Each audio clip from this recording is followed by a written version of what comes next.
Chapter 8. Organized Planning, the Crystallization of Desire into Action. The sixth step toward riches. You have learned that everything we create or acquire begins in the form of desire. That desire is taken on the first lap of its journey, from the abstract to the concrete, into the workshop of the imagination, where plans for its transition are created and organized. In Chapter 3, you were instructed to take 6 definite, practical steps as your first move in translating the desire for money into its monetary equivalent. One of these steps is the formation of a definite, practical plan or plans through which this transformation may be made. You will now be instructed how to build plans which will be practical. A. Ally yourself with a group of as many people as you may need for the creation and carrying out of your plan, or plans for the accumulation of money, making use of the mastermind principle described in a later chapter.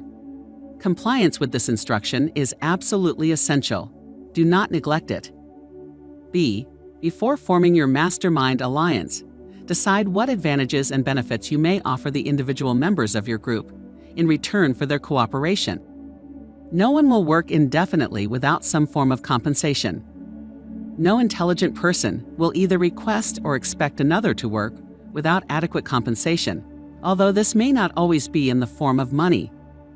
C. Arrange to meet with the members of your mastermind group at least twice a week, and more often if possible, until you have jointly perfected the necessary plan or plans for the accumulation of money.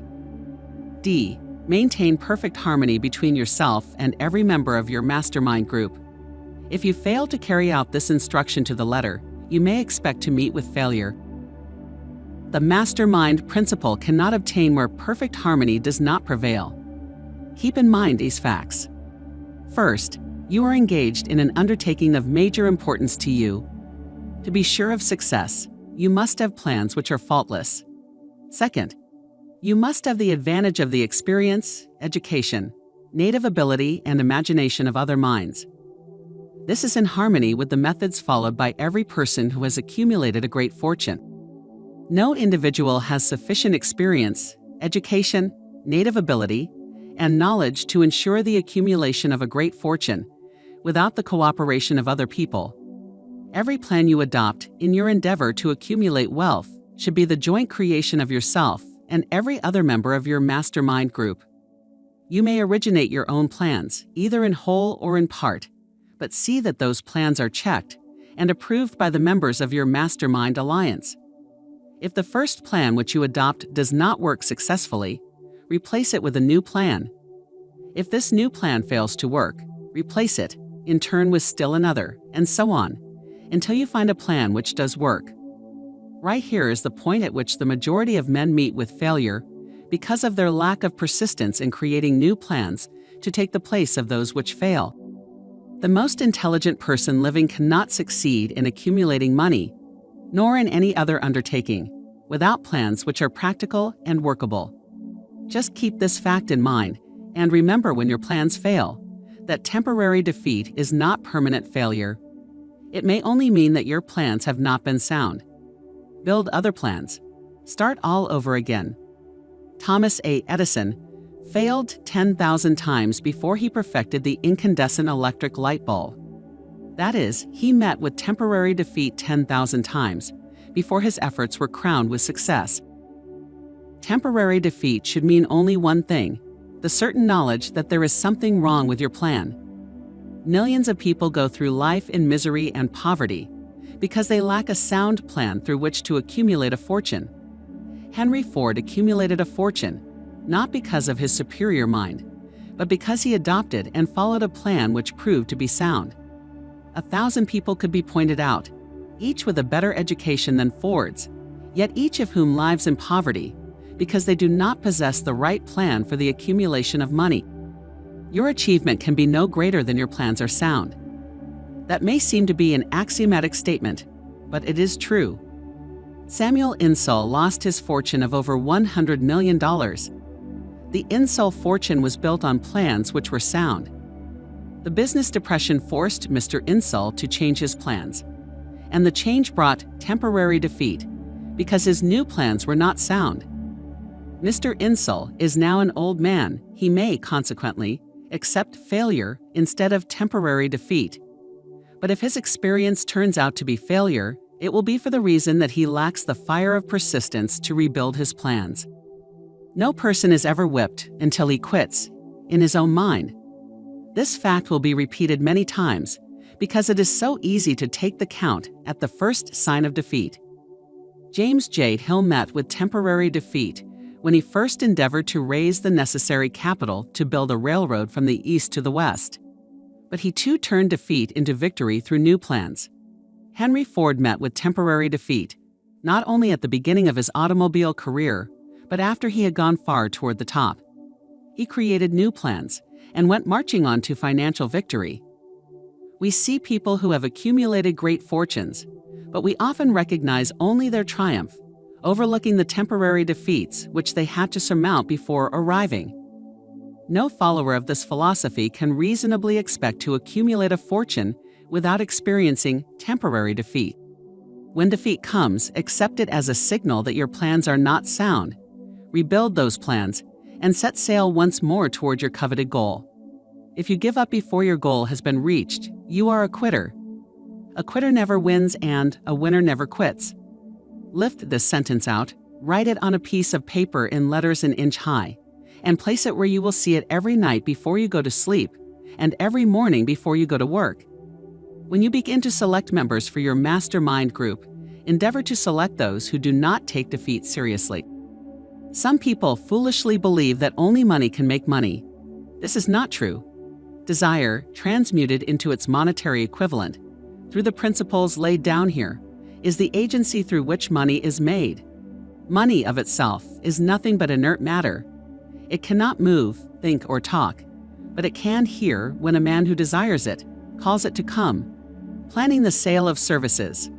The remainder of this chapter has been given over to a description of ways and means of marketing personal services.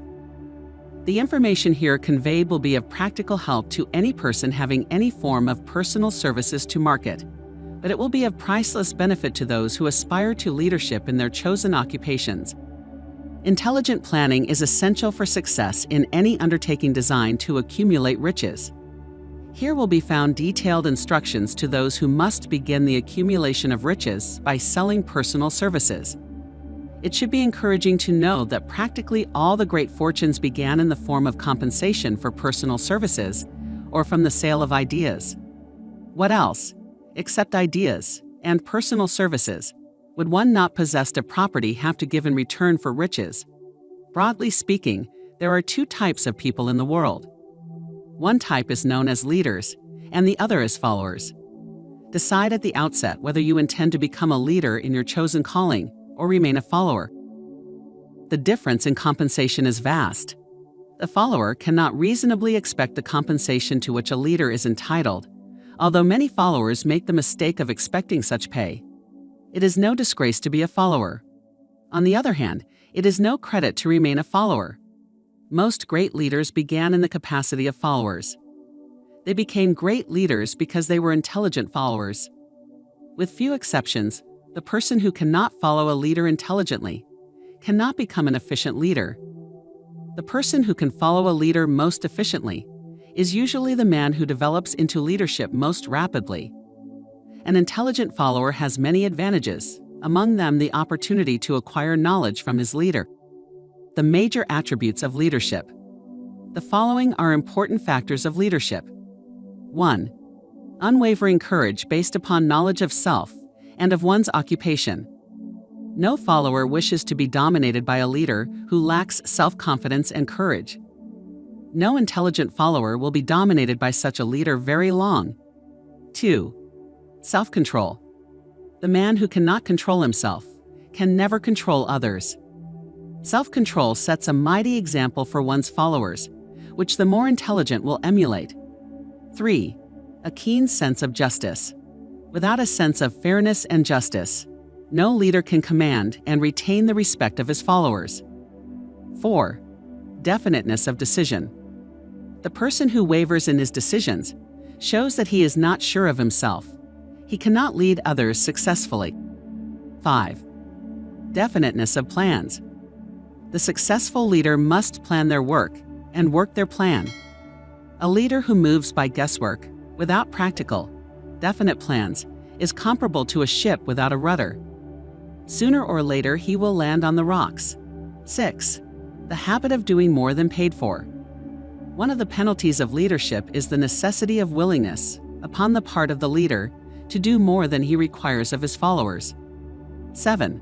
A pleasing personality. No slovenly, careless person can become a successful leader. Leadership calls for respect. Followers will not respect a leader who does not grade high on all of the factors of a pleasing personality. 8. Sympathy and understanding. The successful leader must be in sympathy with his followers. Moreover, he must understand them and their problems. 9. Mastery of detail.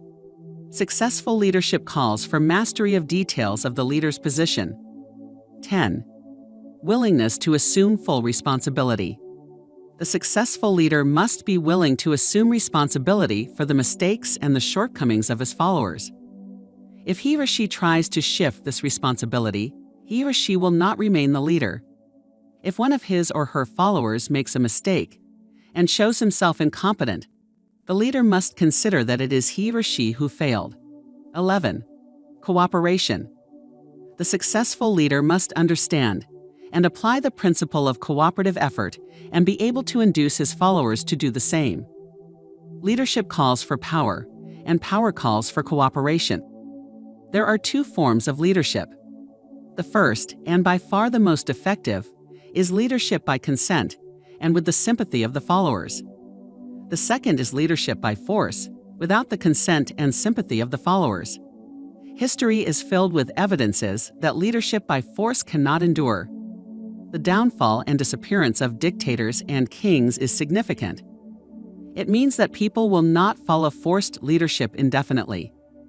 The world has just entered a new era of relationship between leaders and followers, which very clearly calls for new leaders and a new brand of leadership in business and industry. Those who belong to the old school of leadership by force must acquire an understanding of the new brand of leadership, cooperation, or be relegated to the rank and file of the followers. There is no other way out for them. The relationship of employer and employee, or of leader and follower, in the future will be one of mutual cooperation, based upon an equitable division of the profits of business. In the future, the relationship of employer and employee will be more like a partnership than it has been in the past. Napoleon, Kaiser Wilhelm of Germany, the Tsar of Russia, and the King of Spain were examples of leadership by force. Their leadership passed. Without much difficulty, one might point to the prototypes of these ex-leaders among the business, financial, and labor leaders of America who have been dethroned or slated to go. Leadership by consent of the followers is the only brand which can endure. People may follow the forced leadership temporarily, but they will not do so willingly. The new brand of leadership will embrace the 11 factors of leadership described in this chapter, as well as some other factors. The person who makes these the basis of his leadership will find abundant opportunity to lead in any walk of life. The Depression was prolonged, largely, because the world lacked leadership of the new brand. At the end of the Depression, the demand for leaders who are competent to apply the new methods of leadership has greatly exceeded the supply. Some of the old type of leaders will reform and adapt themselves to the new brand of leadership. But generally speaking, the world will have to look for new timber for its leadership. This necessity may be your opportunity. The 10 major causes of failure in leadership. We come now to the major faults of leaders who fail, because it is just as essential to know what not to do as it is to know what to do. 1. Inability to organize details. Efficient leadership calls for ability to organize and to master details. No genuine leader is ever too busy to do anything which may be required of him or her as a leader. When a person, whether he or she is a leader or follower, admits that he or she is too busy to change his or her plans or to give attention to any emergency, he or she admits his or her inefficiency. The successful leader must be the master of all details connected with his or her position. That means, of course, that he or she must acquire the habit of relegating details to capable lieutenants. 2. Unwillingness to render humble service. Truly great leaders are willing, when occasion demands, to perform any sort of labor which they would ask another to perform. The greatest among ye shall be the servant of all is a truth which all able leaders observe and respect. 3. Expectation of pay for what they know, instead of what they do with that which they know. The world does not pay people for that which they know. It pays them for what they do or induce others to do. 4. Fear of competition from followers. The leader who fears that one of his followers may take his or her position is practically sure to realize that fear sooner or later. The able leader trains understudies to whom he or she may delegate, at will, any of the details of his or her position. Only in this way may a leader multiply him or herself and prepare him or herself to be at many places and give attention to many things at one time. It is an eternal truth that people receive more pay for their ability to get others to perform than they could possibly earn by their own efforts. An efficient leader may, through knowledge of their job and the magnetism of their personality, greatly increase the efficiency of others and induce them to render more service and better service than they could render without the leader's aid. 5. Lack of imagination. Without imagination, the leader is incapable of meeting emergencies and of creating plans by which to guide their followers efficiently. 6. Selfishness. The leader who claims all the honor for the work of their followers is sure to be met by resentment. The really great leader claims none of the honors. He or she is contented to see the honors, when there are any, go to their followers, because he or she knows that most people will work harder for commendation and recognition than they will for money alone. 7. Intemperance. Followers do not respect an intemperate leader. Moreover, intemperance in any of its various forms destroys the endurance and the vitality of all who indulge in it. 8. Disloyalty. Perhaps this should have come at the head of the list. The leader who is not loyal to his or her trust, and to his or her associates, those above him or her, and those below him or her, cannot long maintain his or her leadership. Disloyalty marks one as being less than the dust of the earth and brings down on one's head the contempt he deserves. Lack of loyalty is one of the major causes of failure in every walk of life. 9. Emphasis of the authority of leadership. The efficient leader leads by encouraging, and not by trying to instill fear in the hearts of his or her followers. The leader who tries to impress his or her followers with his or her authority comes within the category of leadership through force. If a leader is a real leader, he or she will have no need to advertise that fact except by his or her conduct, his or her sympathy, understanding, fairness, and a demonstration that he or she knows his or her job. 10. Emphasis of title. The competent leader requires no title to give him or her the respect of his or her followers. The person who makes too much over his or title generally has little else to emphasize. The doors to the office of the real leader are open to all who wish to enter, and his or her working quarters are free from formality or ostentation. These are among the more common of the causes of failure in leadership. Any one of these faults is sufficient to induce failure. Study the list carefully if you aspire to leadership, and make sure that you are free of these faults. Some fertile fields in which new leadership will be required. Before leaving this chapter, your attention is called to a few of the fertile fields in which there has been a decline of leadership, and in which the new type of leader may find an abundance of opportunity. First, in the field of politics, there is a most insistent demand for new leaders, a demand which indicates nothing less than an emergency. The majority of politicians have, seemingly, become high-grade, legalized racketeers. They have increased taxes and debauched the machinery of industry and business until the people can no longer stand the burden. Second, the banking business is undergoing a reform. The leaders in this field have almost entirely lost the confidence of the public. Already the bankers have sensed the need of reform, and they have begun it. Third, industry calls for new leaders. The old type of leaders thought and moved in terms of dividends, instead of thinking and moving in terms of human equations. The future leader in industry, to endure, must regard himself as a quasi-public official whose duty it is to manage his or her trust in such a way that it will work hardship on no individual or group of individuals. Exploitation of working people is a thing of the past. Let the person who aspires to leadership in the field of business, industry, and labor remember this. Fourth, the religious leader of the future will be forced to give more attention to the temporal needs of his or her followers in the solution of their economic and personal problems of the present, and less attention to the dead past and the yet unborn future.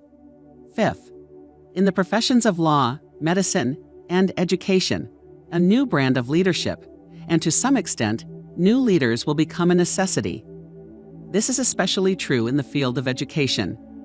The leader in that field must, in the future, find ways and means of teaching people how to apply the knowledge they receive in school. He or she must deal more with practice and less with theory.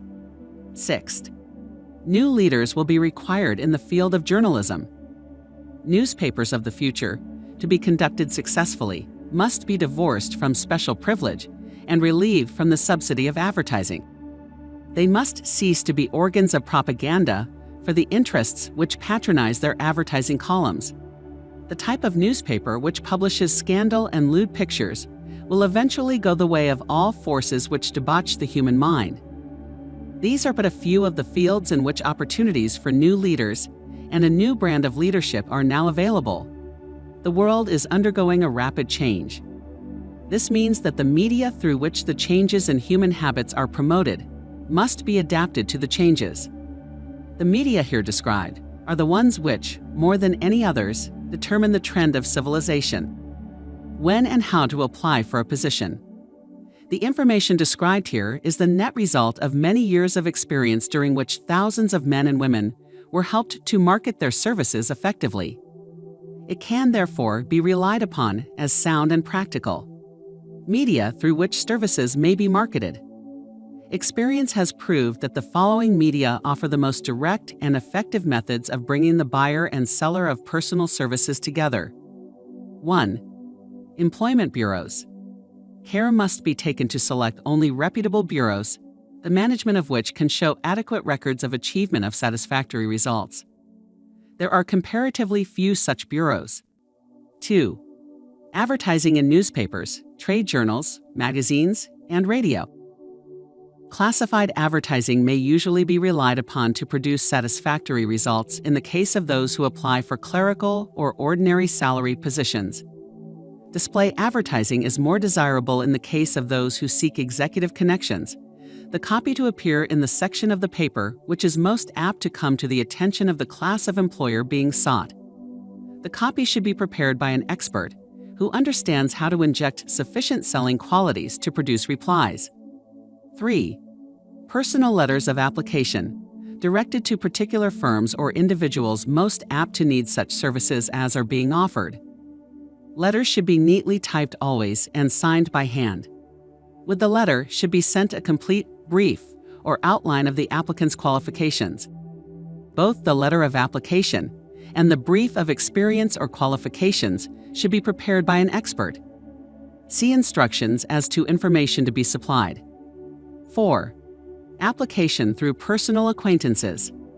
When possible, the applicant should endeavor to approach prospective employers through some mutual acquaintance. This method of approach is particularly advantageous in the case of those who seek executive connections and do not wish to appear to be peddling themselves. 5.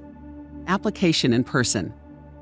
In some instances, it may be more effective if the applicant offers personally his or her services to prospective employers, in which event a complete written statement of qualifications for the position should be presented, for the reason that prospective employers often wish to discuss with associates one's record. Information to be supplied in a written brief. This brief should be prepared as carefully as a lawyer would prepare the brief of a case to be tried in court.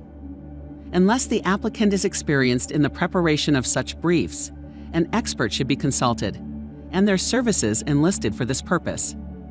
Successful merchants employ men and women who understand the art and the psychology of advertising to present the merits of their merchandise. One who has personal services for sale should do the same. The following information should appear in the brief. 1. Education. State briefly, but definitely, what schooling you have had, and in what subjects you specialized in school, giving the reasons for that specialization. 2. Experience. If you have had experience in connection with positions similar to the one you seek, describe it fully, state names and addresses of former employers. Be sure to bring out clearly any special experience you may have had which would equip you to fill the position you seek. 3. References.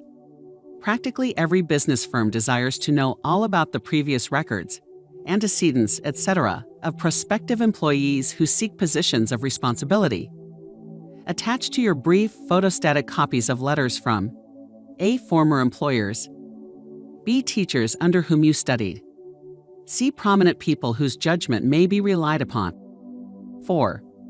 Photograph of self. Attach to your brief a recent unmounted photograph of yourself. 5. Apply for a specific position. Avoid application for a position without describing exactly what particular position you seek. Never apply for just a position that indicates you lack specialized qualifications. 6. State your qualifications for the particular position for which you apply. Give full details as to the reason you believe you are qualified for the particular position you seek. This is the application. It will determine, more than anything else, what consideration you receive. 7. Offer to go to work on probation. In the majority of instances, if you are determined to have the position for which you apply, it will be most effective if you offer to work for a week, or a month, or for a sufficient length of time to enable your prospective employer to judge your value without pay. This may appear to be a radical suggestion, but experience has proved that it seldom fails to win at least a trial. If you are sure of your qualifications, a trial is all you need. Incidentally, such an offer indicates that you have confidence in your ability to fill the position you seek. It is most convincing. If your offer is accepted, and you make good, more than likely you will be paid for your probation period. Make clear the fact that your offer is based upon A. Your confidence in your ability to fill the position. B. Your confidence in your prospective employer's decision to employ you after trial. C. Your determination to have the position you seek. 8. Knowledge of your prospective employer's business. Before applying for a position, do sufficient research in connection with the business to familiarize yourself thoroughly with that business and indicate in your brief the knowledge you have acquired in this field. This will be impressive, as it will indicate that you have imagination and a real interest in the position you seek. Remember that it is not the lawyer who knows the most law, but the one who best prepares his case who wins. If your case is properly prepared and presented, your victory will have been more than half won at the outset. Do not be afraid of making your brief too long. Employers are just as much interested in purchasing the services of well-qualified applicants as you are in securing employment. In fact, the success of most successful employers is due, in the main, to their ability to select well-qualified lieutenants. They want all the information available. Remember another thing: neatness in the preparation of your brief will indicate that you are a painstaking person. I have helped to prepare briefs for clients which were so striking and out of the ordinary that they resulted in the employment of the applicant without a personal interview. When your brief has been completed, have it neatly bound by an experienced binder and lettered by an artist or printer similar to the following. Brief of the qualifications of Robert K. Smith, applying for the position of private secretary to the president of the blank company, Incorporated. Change names each time brief is shown. This personal touch is sure to command attention. Have your brief neatly typed or mimeographed on the finest paper you can obtain and bound with a heavy paper of the book cover variety, the binder to be changed, and the proper firm name to be inserted if it is to be shown to more than one company. Your photograph should be pasted on one of the pages of your brief. Follow these instructions to the letter, improving upon them wherever your imagination suggests. Successful salesmen groom themselves with care, They understand that first impressions are lasting. Your brief is your salesman. Give it a good suit of clothes, so it will stand out in bold contrast to anything your prospective employer ever saw, in the way of an application for a position. If the position you seek is worth having, it is worth going after with care. Moreover, if you sell yourself to an employer in a manner that impresses him with your individuality, you probably will receive more money for your services from the very start than you would if you applied for employment in the usual conventional way. If you seek employment through an advertising agency or an employment agency, have the agent use copies of your brief and marketing your services. This will help to gain preference for you, both with the agent and the prospective employers. How to get the exact position you desire. Everyone enjoys doing the kind of work for which he or she is best suited. An artist loves to work with paints, a craftsman with his or her hands. A writer loves to write. Those with less definite talents have their preferences for certain fields of business and industry. If America does anything well, it offers a full range of occupations, tilling the soil, manufacturing, marketing, and the professions. First, decide exactly what kind of a job you want. If the job doesn't already exist, perhaps you can create it. Second, choose the company or individual for whom you wish to work. Third, study your prospective employer as to policies, personnel, and chances of advancement. Fourth, by analysis of yourself, your talents and capabilities, figure what you can offer, and plan ways and means of giving advantages, services, developments, ideas that you believe you can successfully deliver. Fifth, forget about a job. Forget whether or not there is an opening. Forget the usual routine of, have you got a job for me? Concentrate on what you can give. Sixth, once you have your plan in mind, arrange with an experienced writer to put it on paper in neat form and in full detail.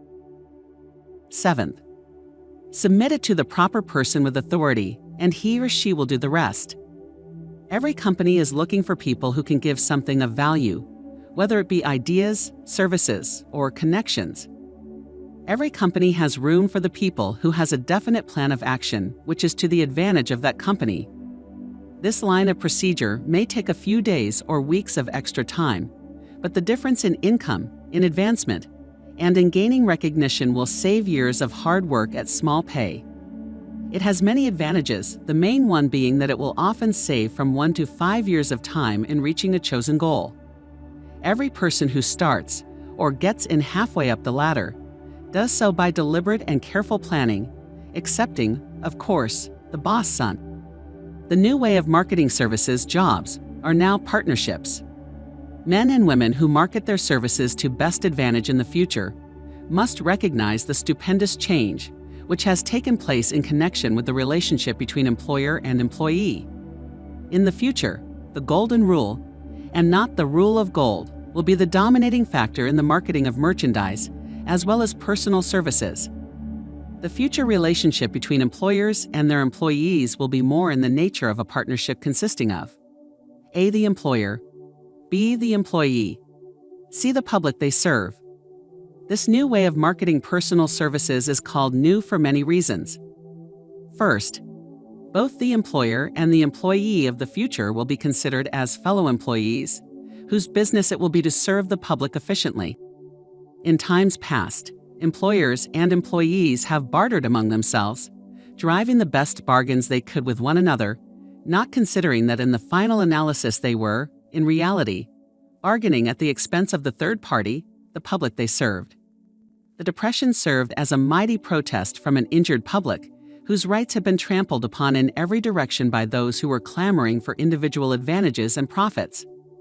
When the debris of the Depression shall have been cleared away, and business shall have been once again restored to balance, both employers and employees will recognize that they are no longer privileged to drive bargains at the expense of those whom they serve. The real employer of the future will be the public. This should be kept uppermost in mind by every person seeking to market personal services effectively. Nearly every railroad in America is in financial difficulty.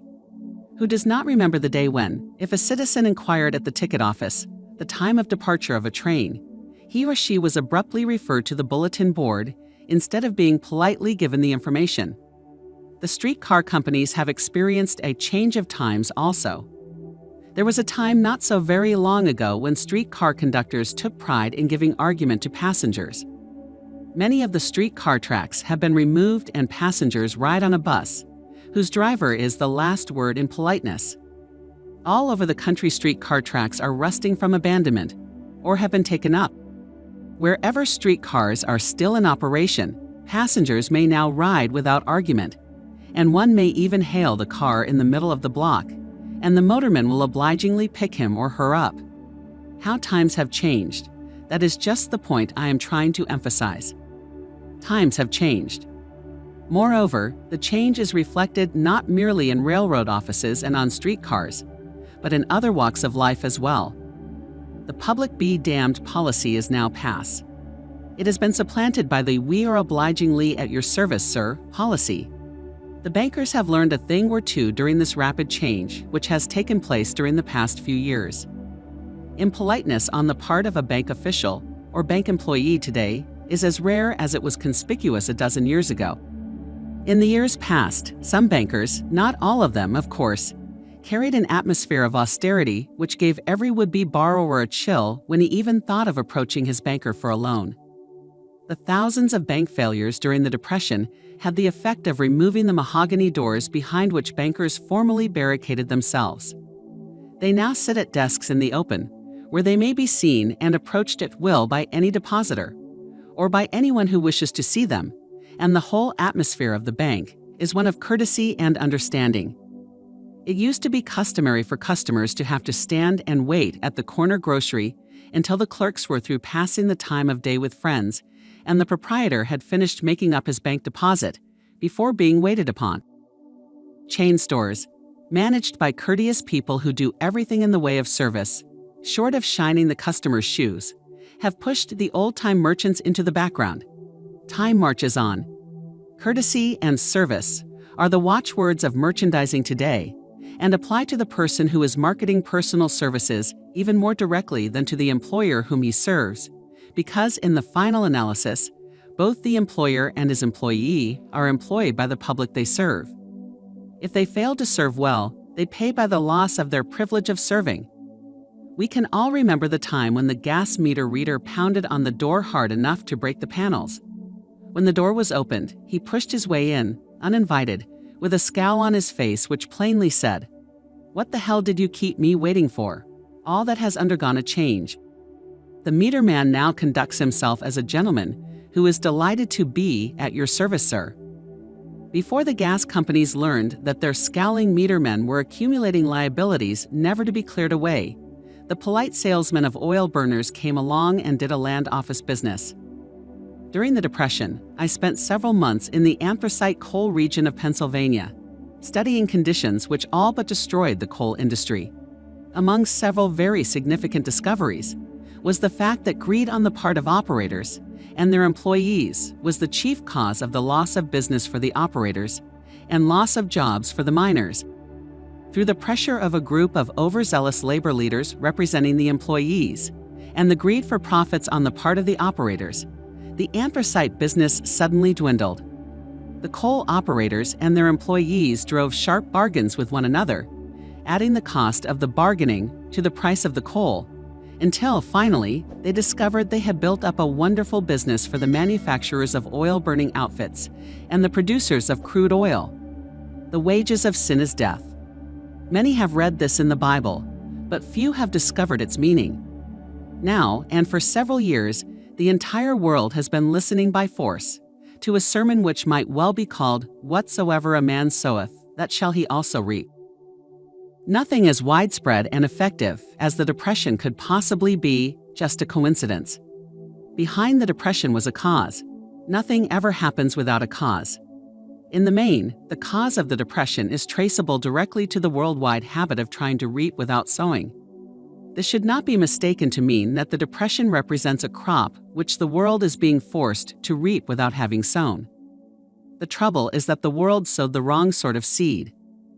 Any farmer knows he cannot sow the seed of thistles and reap a harvest of grain. Beginning at the outbreak of the World War, the people of the world began to sow the seed of service inadequate in both quality and quantity. Nearly everyone was engaged in the pastime of trying to get without giving. These illustrations are brought to the attention of those who have personal services to market, to show that we are where we are and what we are because of our own conduct.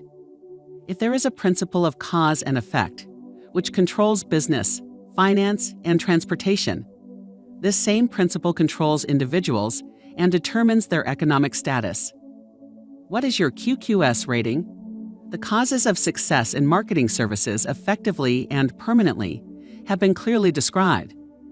Unless those causes are studied, analyzed, understood, and applied, nobody can market his services effectively and permanently. Every person must be his own salesman of personal services. The quality and the quantity of service rendered, and the spirit in which it is rendered, determine to a large extent the price and the duration of employment.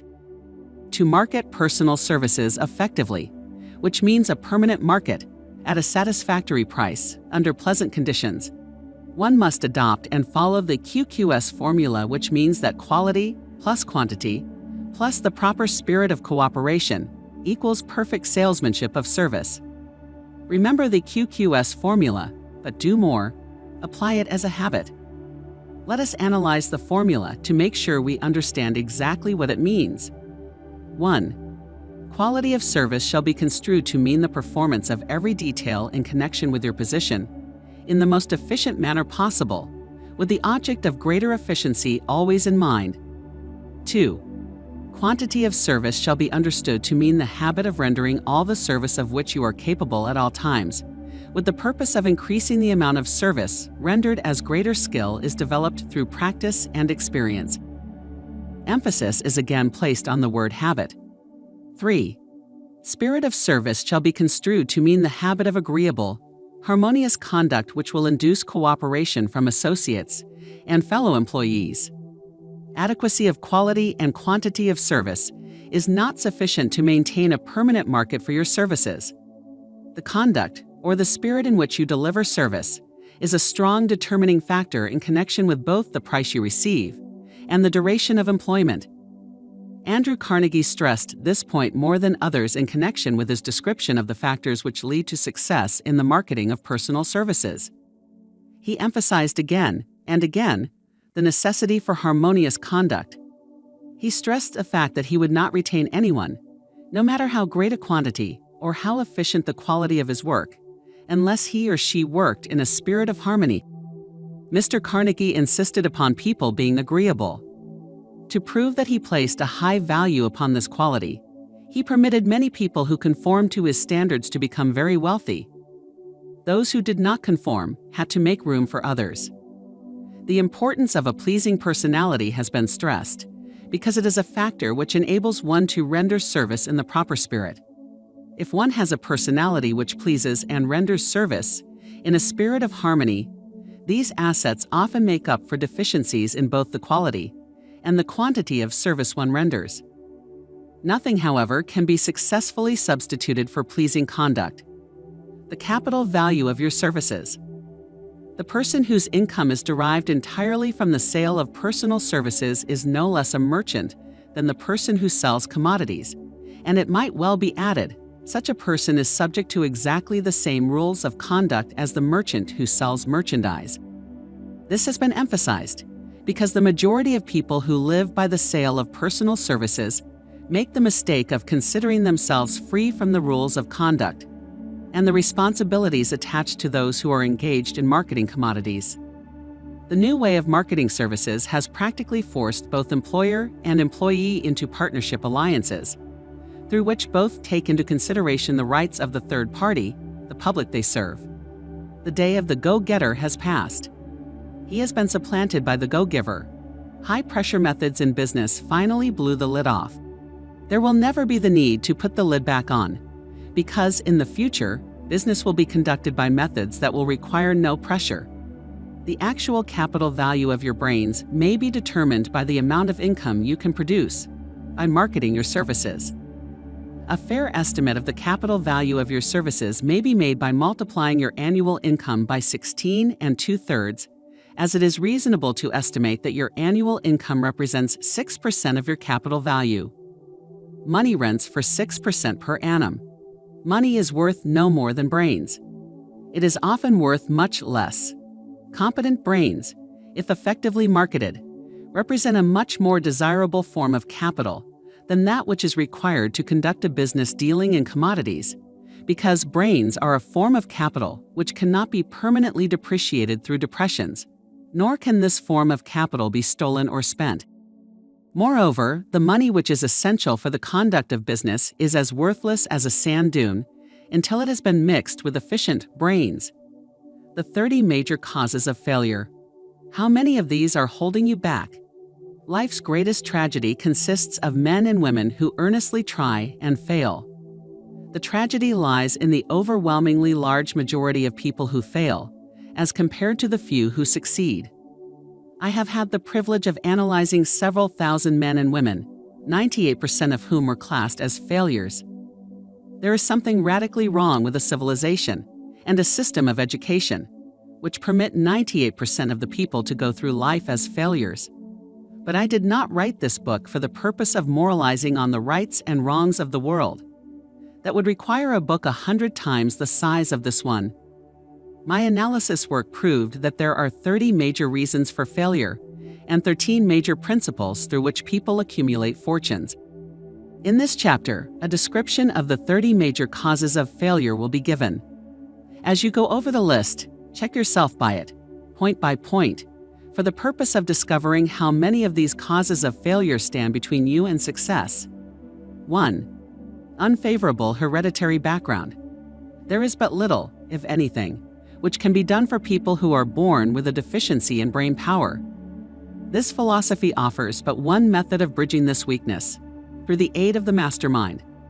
Observe with profit, however, that this is the only one of the 30 causes of failure which may not be easily corrected by any individual.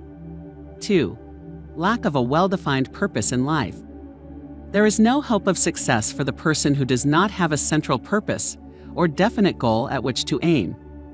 98 out of every 100 of those whom I have analyzed had no such aim. Perhaps this was the reason for their failure. 3. Lack of ambition to aim above mediocrity. We offer no hope for the person who is so indifferent as not to want to get ahead in life, and who is not willing to pay the price. 4. Insufficient education. This is a handicap which may be overcome with comparative ease. Experience has proven that the best educated people are often those who are known as self-made or self-educated. It takes more than a college degree to make one a person of education. Any person who is educated is one who has learned to get whatever he wants in life without violating the rights of others. Education consists not so much of knowledge, but of knowledge effectively and persistently applied. Men are paid, not merely for what they know, but more particularly for what they do with that which they know. 5. Lack of self-discipline. Discipline comes through self-control. This means that one must control all negative qualities. Before you can control conditions, you must first control yourself. Self-mastery is the hardest job you will ever tackle. If you do not conquer self, you will be conquered by self. You may see at one and the same time both your best friend and your greatest enemy by stepping in front of a mirror. 6. Ill health. No person may enjoy outstanding success without good health. Many of the causes of ill health are subject to mastery and control. These, in the main, are: A. Overeating of foods not conducive to health. B. Wrong habits of thought, giving expression to negatives. C. Wrong use of and overindulgence in sex. D. Lack of proper physical exercise. E. An inadequate supply of fresh air due to improper breathing. 7. Unfavorable environmental influences during childhood. As the twig is bent, so shall the tree grow. Most people who have criminal tendencies acquire them as the result of bad environment and improper associates during childhood. 8. Procrastination. This is one of the most common causes of failure. Bold man procrastination, stands within the shadow of every human being, waiting his opportunity to spoil one's chances of success. Most of us go through life as failures because we are waiting for the time to be right to start doing something worthwhile. Do not wait.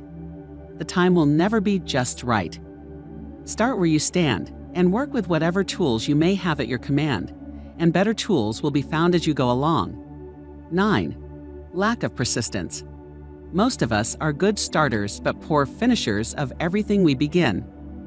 Moreover, people are prone to give up at the first signs of defeat. There is no substitute for persistence. The person who makes persistence his watchword discovers that old man failure finally becomes tired and makes his departure. Failure cannot cope with persistence. 10. Negative personality. There is no hope of success for the person who repels people through a negative personality.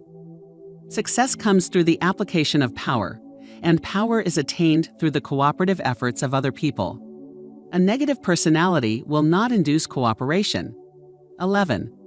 Lack of controlled sexual urge. Sex energy is the most powerful of all the stimuli which move people into action.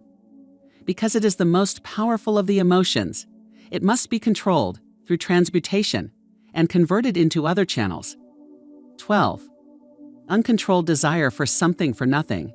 The gambling instinct drives millions of people to failure. Evidence of this may be found in a study of the Wall Street crash of '29, during which millions of people tried to make money by gambling on stock margins. 13. Lack of a well-defined power of decision. People who succeed reach decisions promptly and change them, if at all, very slowly. People who fail reach decisions, if at all, very slowly, and change them frequently and quickly. Indecision and procrastination are twin brothers. Where one is found, the other may usually be found also. Kill off this pair before they completely hog-tie you to the treadmill of failure. 14. One or more of the 6 basic fears. These fears have been analyzed for you in a later chapter. They must be mastered before you can market your services effectively. 15. Wrong selection of a mate in marriage. This is a most common cause of failure. The relationship of marriage brings people intimately into contact. Unless this relationship is harmonious, failure is likely to follow. Moreover, it will be a form of failure that is marked by misery and unhappiness, destroying all signs of ambition. 16. Overcaution. The person who takes no chances generally has to take whatever is left when others are through choosing. Overcaution is as bad as undercaution. Both are extremes to be guarded against. Life itself is filled with the element of chance. 17. Wrong selection of associates in business. This is one of the most common causes of failure in business. In marketing personal services, one should use great care to select an employer who will be an inspiration and who is, himself, intelligent and successful. We emulate those with whom we associate most closely. Pick an employer who is worth emulating. 18. Superstition and prejudice. Superstition is a form of fear. It is also a sign of ignorance. People who succeed keep open minds and are afraid of nothing. 19. Wrong selection of a vocation. No man can succeed in a line of endeavor which he does not like. The most essential step in the marketing of personal services is that of selecting an occupation into which you can throw yourself wholeheartedly. 20. Lack of concentration of effort. The jack of all trades seldom is good at any. Concentrate all of your efforts on one definite chief aim. 21. The habit of indiscriminate spending. The spendthrift cannot succeed, mainly because he stands eternally in fear of poverty. Form the habit of systematic saving by putting aside a definite percentage of your income. Money in the bank gives one a very safe foundation of courage when bargaining for the sale of personal services. Without money, one must take what one is offered and be glad to get it. 22. Lack of enthusiasm. Without enthusiasm, one cannot be convincing. Moreover, enthusiasm is contagious, and the person who has it under control is generally welcome in any group of people. 23. Intolerance. The person with a closed mind on any subject seldom gets ahead. Intolerance means that one has stopped acquiring knowledge. The most damaging forms of intolerance are those connected with religious, racial, and political differences of opinion.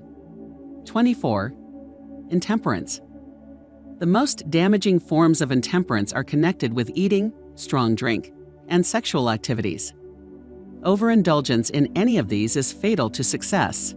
25. Inability to cooperate with others.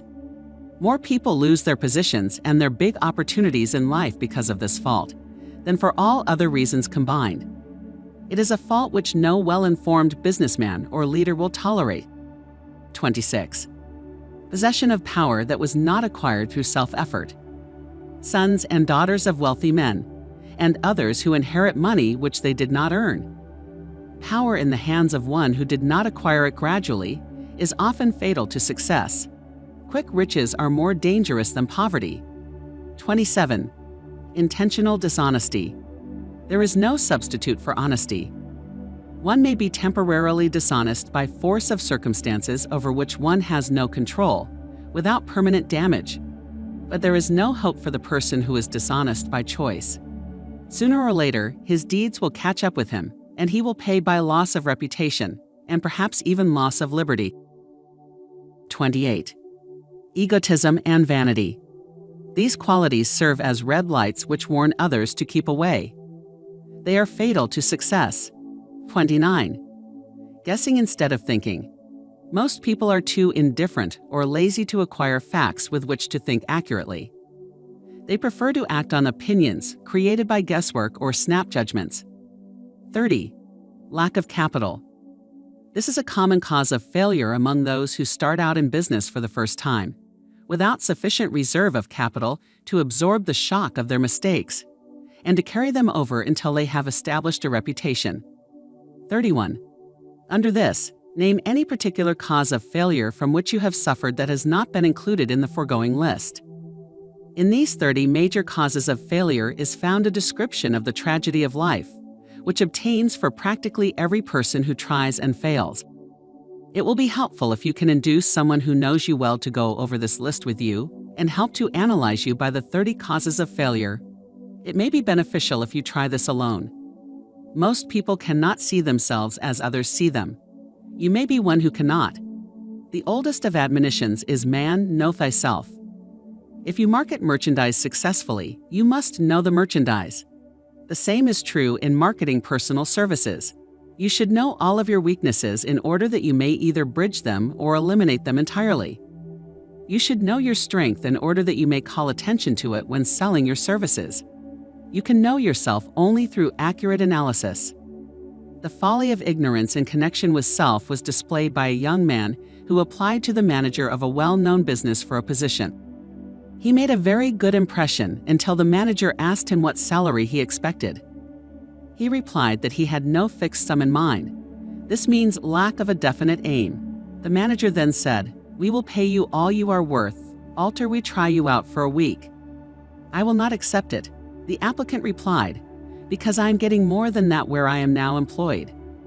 Before you even start to negotiate for a readjustment of your salary in your present position, or to seek employment elsewhere, be sure that you are worth more than you now receive.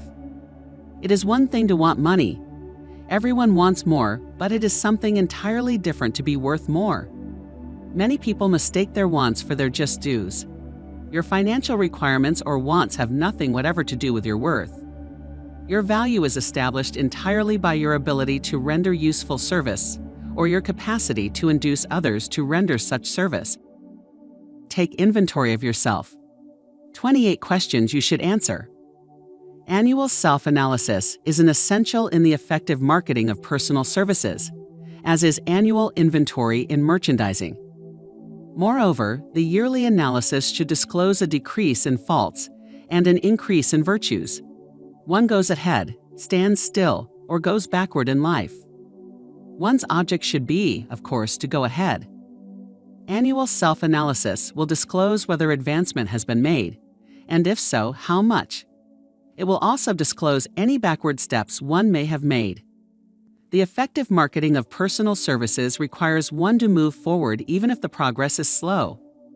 Your annual self-analysis should be made at the end of each year, so you can include in your New Year's resolutions any improvements which the analysis indicates should be made. Take this inventory by asking yourself the following questions, and by checking your answers with the aid of someone who will not permit you to deceive yourself as to their accuracy. Self-analysis questionnaire for personal inventory 1. Have I attained the goal which I established as my objective for this year? You should work with a definite yearly objective to be attained as a part of your major life objective. 2. Have I delivered service of the best possible quality of which I was capable, or could I have improved any part of the service? 3. Have I delivered service in the greatest possible quantity of which I was capable? 4. Has the spirit of my conduct been harmonious and cooperative at all times? 5. Have I permitted the habit of procrastination to decrease my efficiency, and if so, to what extent? 6. Have I improved my personality, and if so, in what ways? 7. Have I been persistent in following my plans through to completion? 8. Have I reached decisions promptly and definitely on all occasions? 9. Have I permitted any one or more of the 6 basic fears to decrease my efficiency? 10. Have I been either overcautious or undercautious? 11. Has my relationship with my associates in work been pleasant or unpleasant? If it has been unpleasant, has the fault been partly or wholly mine? 12. Have I dissipated any of my energy through lack of concentration of effort? 13. Have I been open-minded and tolerant in connection with all subjects? 14. In what way have I improved my ability to render service? 15. Have I been intemperate in any of my habits? 16. Have I expressed, either openly or secretly, any form of egotism? 17. Has my conduct toward my associates been such that it has induced them to respect me? 18. Have my opinions and decisions been based upon guesswork or accuracy of analysis and thought? 19. Have I followed the habit of budgeting my time, my expenses, and my income? And have I been conservative in these budgets? 20. How much time have I devoted to unprofitable effort, which I might have used to better advantage? 21. How may I re-budget my time and change my habits so I will be more efficient during the coming year? 22. Have I been guilty of any conduct which was not approved by my conscience? 23. In what ways have I rendered more service and better service than I was paid to render? 24. Have I been unfair to anyone, and if so, in what way? 25. If I had been the purchaser of my own services for the year, would I be satisfied with my purchase? 26. Am I in the right vocation, and if not, why not? 27. Has the purchaser of my services been satisfied with the service I have rendered, and if not, why not? 28. What is my present rating on the fundamental principles of success? Make this rating fairly and frankly, and have it checked by someone who is courageous enough to do it accurately. Having read and assimilated the information conveyed through this chapter, you are now ready to create a practical plan for marketing your personal services. In this chapter will be found an adequate description of every principle essential in planning the sale of personal services, including the major attributes of leadership, the most common causes of failure in leadership, a description of the fields of opportunity for leadership, the main causes of failure in all walks of life, and the important questions which should be used in self-analysis. This extensive and detailed presentation of accurate information has been included because it will be needed by all who must begin the accumulation of riches by marketing personal services. Those who have lost their fortunes and those who are just beginning to earn money have nothing but personal services to offer in return for riches. Therefore, it is essential that they have available the practical information needed to market services to best advantage. The information contained in this chapter will be of great value to all who aspire to attain leadership in any calling. It will be particularly helpful to those aiming to market their services as business or industrial executives. Complete assimilation and understanding of the information here conveyed will be helpful in marketing one's own services, and it will also help one to become more analytical and capable of judging people. The information will be priceless to personnel directors, employment managers, and other executives charged with the selection of employees and the maintenance of efficient organizations. If you doubt this statement, test its soundness by answering and writing the 28 self-analysis questions. That might be both interesting and profitable, even though you do not doubt the soundness of the statement. Where and how one may find opportunities to accumulate riches. Now that we have analyzed the principles by which riches may be accumulated, we naturally ask, where may one find favorable opportunities to apply these principles? Very well, let us take inventory and see what the United States of America offer the person seeking riches, great or small. To begin with, let us remember, all of us, that we live in a country where every law-abiding citizen enjoys freedom of thought and freedom of deed unequaled anywhere in the world. Most of us have never taken inventory of the advantages of this freedom. We have never compared our unlimited freedom with the curtailed freedom in other countries. Here we have freedom of thought, freedom in the choice and enjoyment of education, freedom in religion, freedom in politics, freedom in the choice of a business, profession, or occupation, freedom to accumulate and own without molestation, all the property we can accumulate, freedom to choose our place of residence, freedom in marriage, freedom through equal opportunity to all races, freedom of travel from one state to another, freedom in our choice of foods, and freedom to aim for any station in life for which we have prepared ourselves, even for the presidency of the United States. We have other forms of freedom, but this list will give a bird's eye view of the most important, which constitute opportunity of the highest order. This advantage of freedom is all the more conspicuous because the United States is the only country guaranteeing to every citizen, whether native-born or naturalized, so broad and varied a list of freedom. Next, let us recount some of the blessings which our widespread freedom has placed within our hands. Take the average American family, for example, meaning the family of average income, and sum up the benefits available to every member of the family in this land of opportunity and plenty, food. Next to freedom of thought and deed comes food, clothing, and shelter, the three basic necessities of life. Because of our universal freedom, the average American family has available, at its very door, the choicest selection of food to be found anywhere in the world, and at prices within its financial range. A family of two, living in the heart of Times Square district of New York City, far removed from the source of production of foods, took careful inventory of the cost of a simple breakfast, with this astonishing result: articles of food. Cost at the breakfast table: great fruit juice from Florida, 2 rippled wheat breakfast food, Kansas farm, 2 tea from China, 2 bananas from South America, 2 1/2 toasted bread from Kansas farm, 1 fresh country eggs from Utah, 7 sugar from Cuba or Utah, half butter and cream from New England, 3 grand total, 20. It is not very difficult to obtain food in a country where 2 people can have breakfast consisting of all they want or need for a dime apiece. Observe that this simple breakfast was gathered, by some strange form of magic, from China, South America, Utah, Kansas, and the New England states, and delivered on the breakfast table, ready for consumption, in the very heart of the most crowded city in America, at a cost well within the means of the most humble laborer. The cost included all federal, state, and city taxes.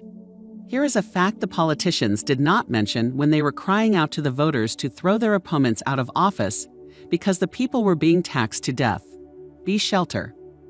This family lives in a comfortable apartment, heated by steam, lighted with electricity, with gas for cooking, all for $65 a month.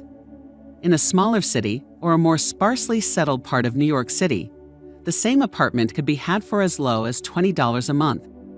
The toast they had for breakfast in the food estimate was toasted on an electric toaster, which cost but a few dollars. The apartment is cleaned with a vacuum sweeper that is run by electricity. Hot and cold water is available, at all times, in the kitchen and the bathroom. The food is kept cool in a refrigerator that is run by electricity. The wife curls her hair, washes her clothes, and irons them with easily operated electrical equipment, on power obtained by sticking a plug in the wall. The husband shaves with an electric shaver, and they receive entertainment from all over the world 24 hours a day, if they want it, without cost, by merely turning the dial of their radio. There are other conveniences in this apartment, but the foregoing list will give a fair idea of some of the concrete evidences of the freedom we, of America, enjoy. And this is neither political nor economic propaganda. See clothing. Anywhere in the United States, the woman of average clothing requirements can dress very comfortably and neatly for less than $200 a year, and the average man can dress for the same or less. Only the three basic necessities of food, clothing, and shelter have been mentioned. The average American citizen has other privileges and advantages available in return for modest effort, not exceeding 8 hours per day of labor. Among these is the privilege of automobile transportation, with which one can go and come at will, at very small cost. The average American has security of property rights not found in any other country in the world.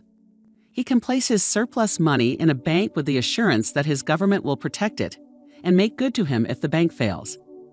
If an American citizen wants to travel from one state to another, he needs no passport, no one's permission.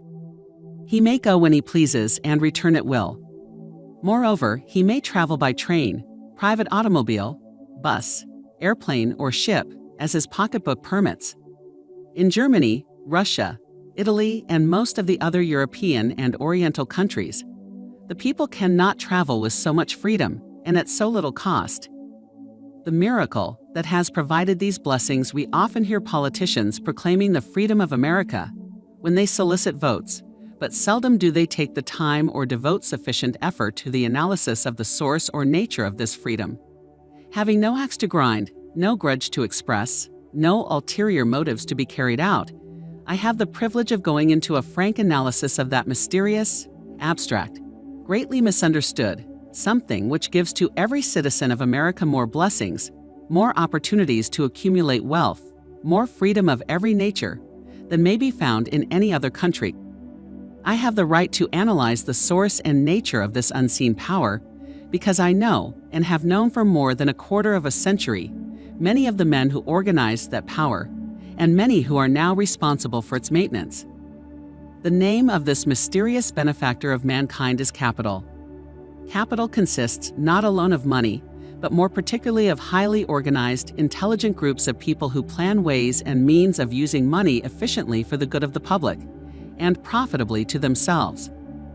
These groups consist of scientists, educators, chemists, inventors, business analysts, publicity people, transportation experts, accountants, lawyers, doctors, and both men and women who have highly specialized knowledge in all fields of industry and business.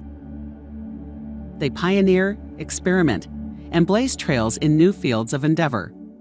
They support colleges, hospitals, public schools, build good roads, publish newspapers, pay most of the cost of government, and take care of the multitudinous detail essential to human progress. Stated briefly, the capitalists are the brains of civilization because they supply the entire fabric of which all education, enlightenment, and human progress consists. Money without brains always is dangerous. Properly used, it is the most important essential of civilization. The simple breakfast here described could not have been delivered to the New York family at a dime each, or at any other price, if organized capital had not provided the machinery, the ships, the railroads, and the huge armies of trained people to operate them. Some slight idea of the importance of organized capital may be had by trying to imagine yourself burdened with the responsibility of collecting, without the aid of capital, and delivering to the New York City family the simple breakfast described. To supply the tea, you would have to make a trip to China or India, both a very long way from America. Unless you are an excellent swimmer, you would become rather tired before making the round trip. Then, too, another problem would confront you. What would you use for money, even if you had the physical endurance to swim the ocean?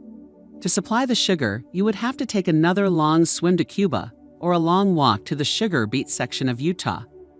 But even then, you might come back without the sugar because organized effort and money are necessary to produce sugar, to say nothing of what is required to refine, transport, and deliver it to the breakfast table anywhere in the United States.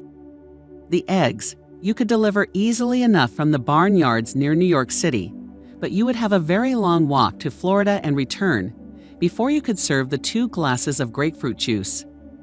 You would have another long walk to Kansas or one of the other wheat-growing states when you went after the 4 slices of wheat bread.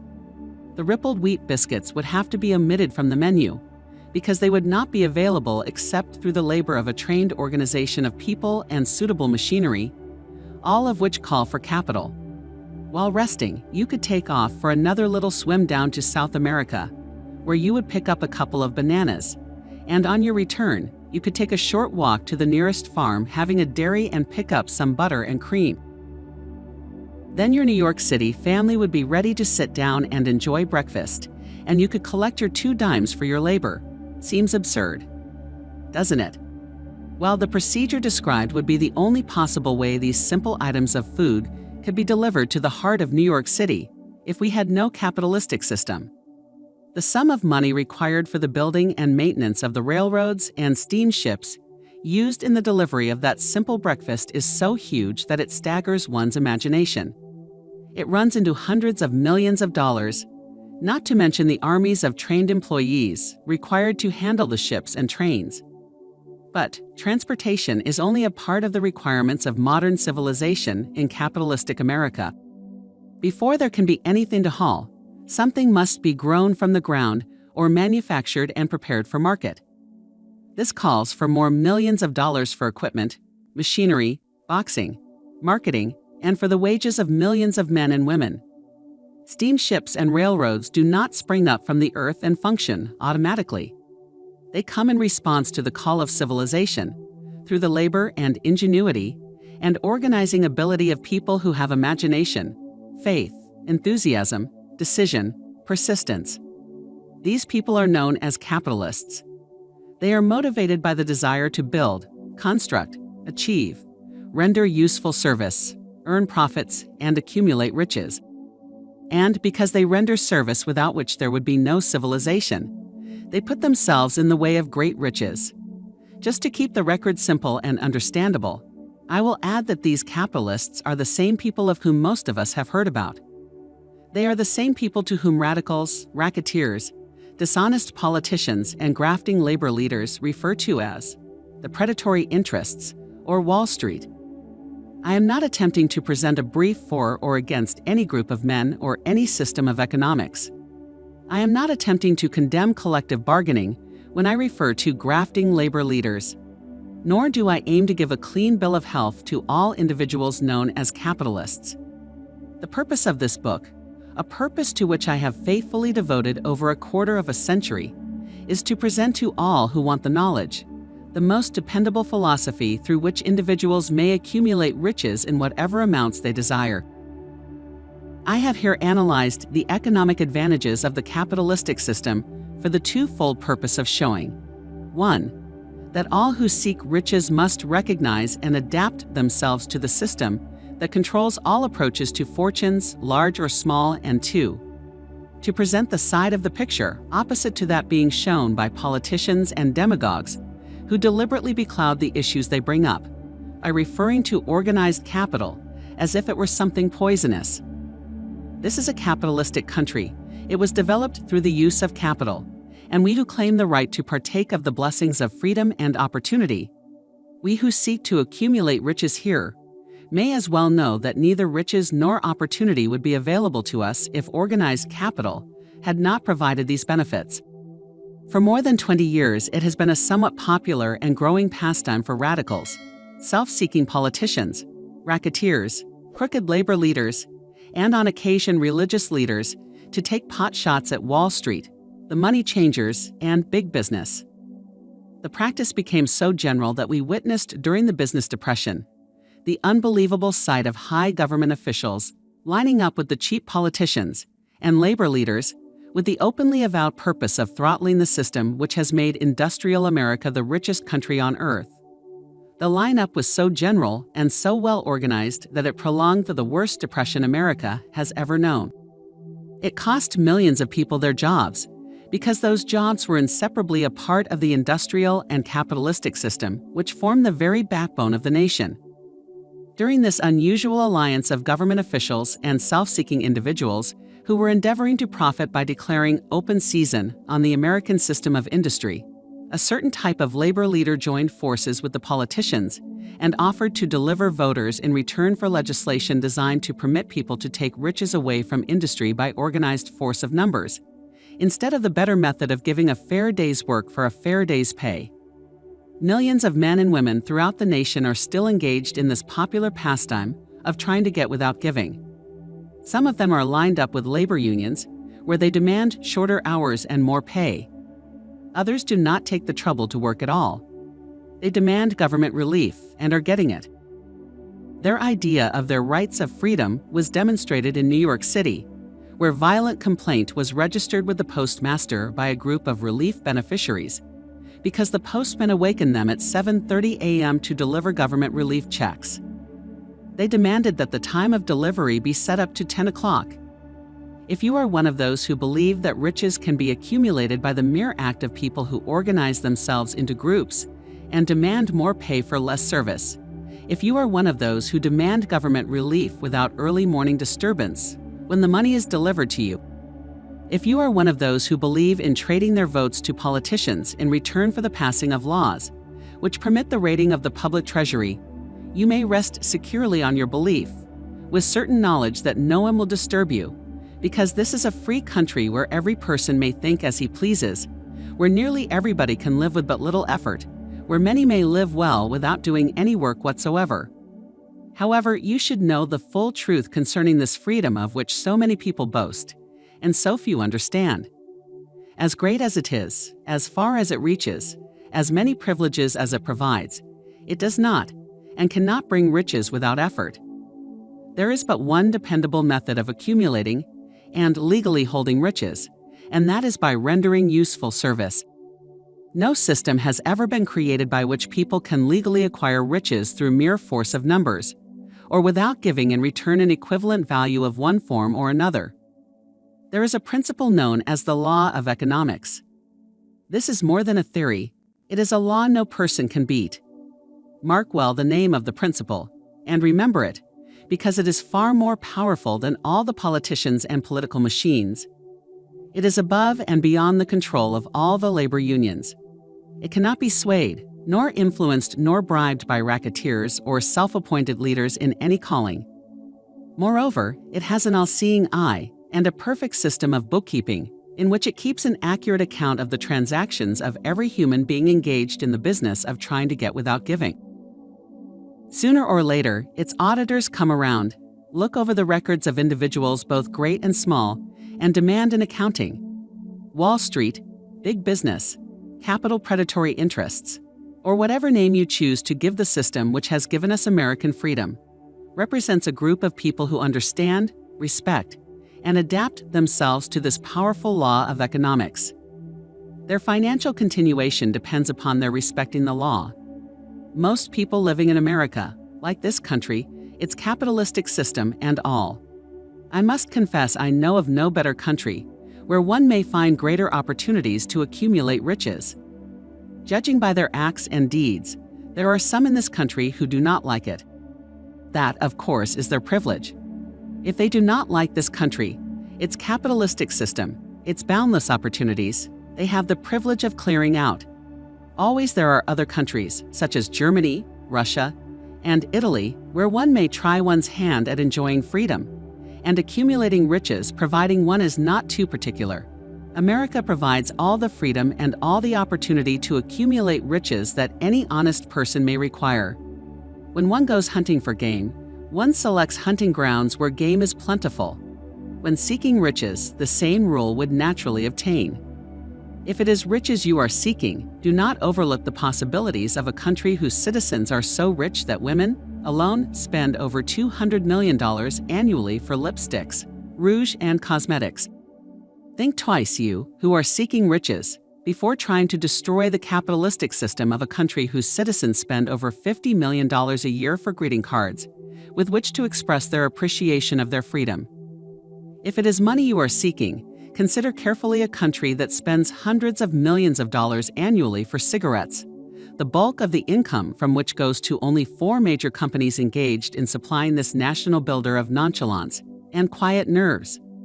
By all means, give plenty of consideration to a country whose people spend annually more than $15 million for the privilege of seeing moving pictures, and toss in a few additional millions for liquor, narcotics, and other less potent soft drinks and cocoa waters. Do not be in too big a hurry to get away from a country whose people willingly, even eagerly, hand over millions of dollars annually for football, baseball, and prize fights. And by all means, stick by a country whose inhabitants give up more than $1 million a year for chewing gum and another $1 million for safety razor blades. Remember, also, that this is but the beginning of the available sources for the accumulation of wealth. Only a few of the luxuries and non-essentials have been mentioned. But remember that the business of producing, transporting, and marketing these few items of merchandise gives regular employment to many millions of men and women, who receive for their services many millions of dollars monthly, and spend it freely for both the luxuries and the necessities. Especially remember that back of all this exchange of merchandise and personal services may be found an abundance of opportunity to accumulate riches. Here our American freedom comes to one's aid. There is nothing to stop you or anyone from engaging in any portion of the effort necessary to carry on these businesses. If one has superior talent, training, experience, one may accumulate riches in large amounts. Those not so fortunate may accumulate smaller amounts. Anyone may earn a living in return for a very nominal amount of labor. So there you are.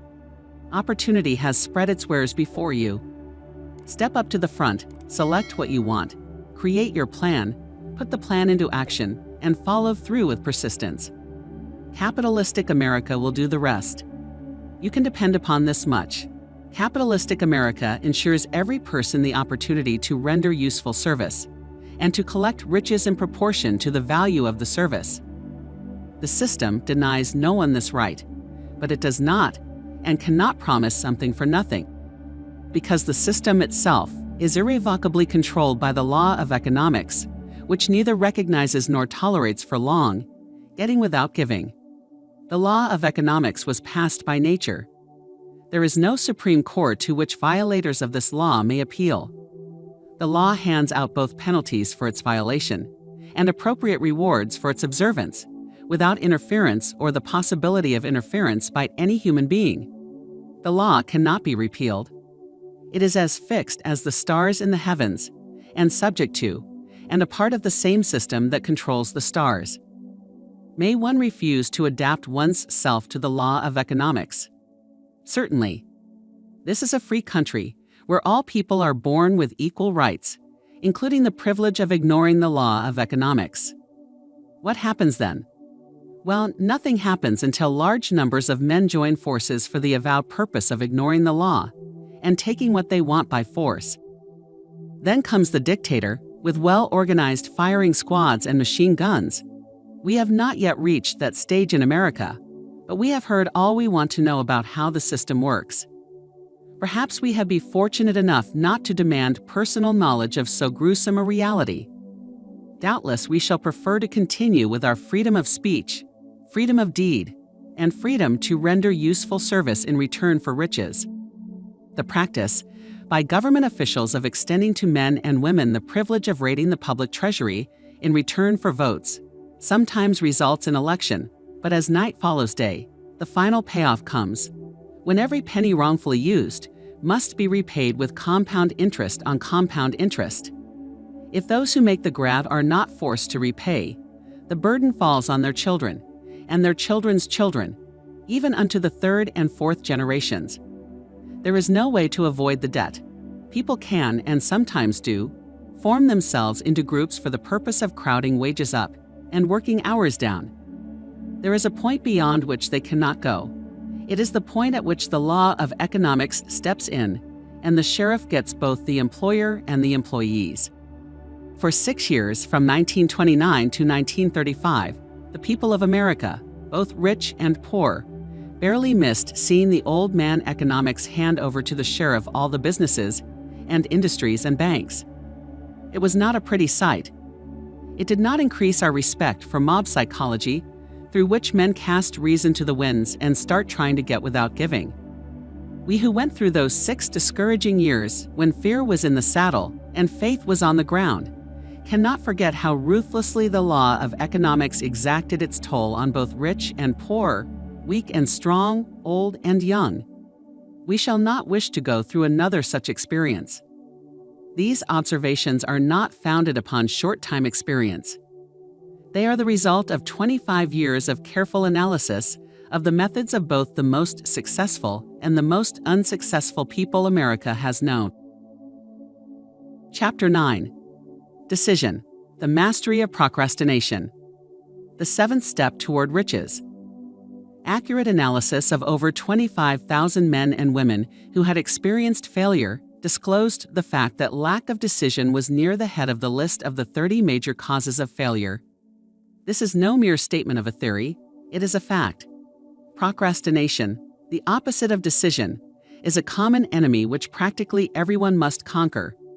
You will have an opportunity to test your capacity to reach quick and definite decisions when you finish reading this book and are ready to begin putting into action the principles which it describes. Analysis of several hundred people who had accumulated fortunes well beyond the $1 million mark disclosed the fact that every one of them had the habit of reaching decisions promptly and of changing these decisions slowly if and when they were changed. People who fail to accumulate money, without exception, have the habit of reaching decisions, if at all, very slowly, and of changing these decisions quickly and often. One of Henry Ford's most outstanding qualities is his habit of reaching decisions quickly and definitely, and changing them slowly. This quality is so pronounced in Mr. Ford that it has given him the reputation of being obstinate. It was this quality which prompted Mr. Ford to continue to manufacture his famous Model T, the world's ugliest car, when all of his advisors and many of the purchasers of the car were urging him to change it. Perhaps Mr. Ford delayed too long in making the change, but the other side of the story is that Mr. Ford's firmness of decision yielded a huge fortune before the change in model became necessary. There is but little doubt that Mr. Ford's habit of definiteness of decision assumes the proportion of obstinacy. But this quality is preferable to slowness in reaching decisions and quickness in changing them. The majority of people who fail to accumulate money sufficient for their needs are generally easily influenced by the opinions of others. They permit the newspapers and the gossiping neighbors to do their thinking for them. Opinions are the cheapest commodities on earth. Everyone has a flock of opinions ready to be wished upon anyone who will accept them. If you are influenced by opinions when you reach decisions, you will not succeed in any undertaking, much less in that of transmuting your own desire into money. If you are influenced by the opinions of others, you will have no desire of your own. Keep your own counsel when you begin to put into practice the principles described here, by reaching your own decisions and following them. Take no one into your confidence except the members of your mastermind group, and be very sure in your selection of this group that you choose only those who will be in complete sympathy and harmony with your purpose. Close friends and relatives, while not meaning to do so, often handicap one through opinions, and sometimes through ridicule, which is meant to be humorous. Thousands of men and women carry inferiority complexes with them all through life, because some well-meaning but ignorant person destroyed their confidence through opinions or ridicule. You have a brain and mind of your own. Use it, and reach your own decisions. If you need facts or information from other people to enable you to reach decisions, as you probably will in many instances, acquire these facts or secure the information you need quietly, without disclosing your purpose. It is characteristic of people who have but a smattering or a veneer of knowledge to try to give the impression that they have much knowledge. Such people generally do too much talking and too little listening. Keep your eyes and ears wide open, and your mouth closed, if you wish to acquire the habit of prompt decision. Those who talk too much do little else.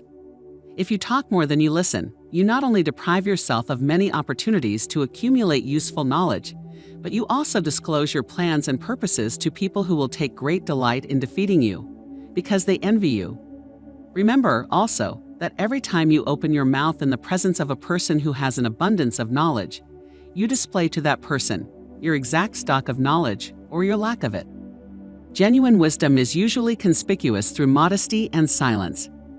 Keep in mind the fact that every person with whom you associate is, like yourself, seeking the opportunity to accumulate money. If you talk about your plans too freely, you may be surprised when you learn that some other person has beaten you to your goal by putting into action ahead of you the plans of which you talked unwisely. Let one of your first decisions be to keep a closed mouth and open ears and eyes. As a reminder to yourself to follow this advice, it will be helpful if you copy the following epigram in large letters and place it where you will see it daily. Tell the world what you intend to do, but first show it. This is the equivalent of saying that deeds and not words are what count most. Freedom or death on a decision. The value of decisions depends upon the courage required to render them. The great decisions, which served as the foundation of civilization, were reached by assuming great risks, which often meant the possibility of death. Lincoln's decision to issue his famous Proclamation of Emancipation, which gave freedom to the colored people of America, was rendered with full understanding that his act would turn thousands of friends and political supporters against him. He knew, too, that the carrying out of that proclamation would mean death to thousands of men on the battlefield. In the end, it cost Lincoln his life. That required courage. Socrates' decision to drink the cup of poison, rather than compromise in his personal belief, was a decision of courage. It turned time ahead 1,000 years and gave to people then unborn the right to freedom of thought and of speech. The decision of General Robert E. Lee, when he came to the parting of the way with the Union and took up the cause of the South, was a decision of courage, for he well knew that it might cost him his own life, that it would surely cost the lives of others. But the greatest decision of all time, as far as any American citizen is concerned, was reached in Philadelphia, July 4, 1776, when 56 men signed their names to a document which they well knew would bring freedom to all Americans, or leave every one of the 56 hanging from a gallows. You have heard of this famous document, but you may not have drawn from it the great lesson in personal achievement it so plainly taught. We all remember the date of this momentous decision, but few of us realize what courage that decision required. We remember our history as it was taught. We remember dates and the names of the men who fought. We remember Valley Forge and Yorktown. We remember George Washington and Lord Cornwallis. But we know little of the real forces back of these names, dates, and places. We know still less of that intangible power, which ensured us freedom long before Washington's armies reached Yorktown.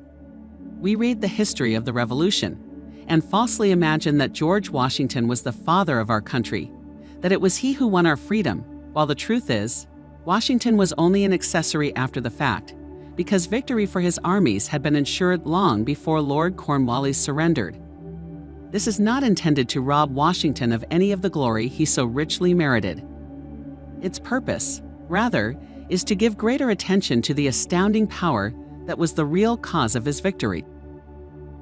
It is nothing short of tragedy that the writers of history have missed, entirely, even the slightest reference to the irresistible power, which gave birth and freedom to the nation, destined to set up new standards of independence for all the peoples of the earth. I say it is a tragedy, because it is the same power which must be used by every individual who surmounts the difficulties of life, and forces life to pay the price asked. Let us briefly review the events which gave birth to this power. The story begins with an incident in Boston, March 5, 1770. British soldiers were patrolling the streets, by their presence, openly threatening the citizens. The colonists resented armed men marching in their midst. They began to express their resentment openly, hurling stones as well as epithets at the marching soldiers until the commanding officer gave orders. Fix bayonets. Charge. The battle was on. It resulted in the death and injury of many. The incident aroused such resentment that the provincial assembly, made up of prominent colonists, called a meeting for the purpose of taking definite action. Two of the members of that assembly were John Hancock and Samuel Adams, long live their names. They spoke up courageously and declared that a move must be made to eject all British soldiers from Boston. Remember this, a decision, in the minds of two men, might properly be called the beginning of the freedom which we, of the United States, now enjoy. Remember, too, that the decision of these two men called for faith and courage because it was dangerous.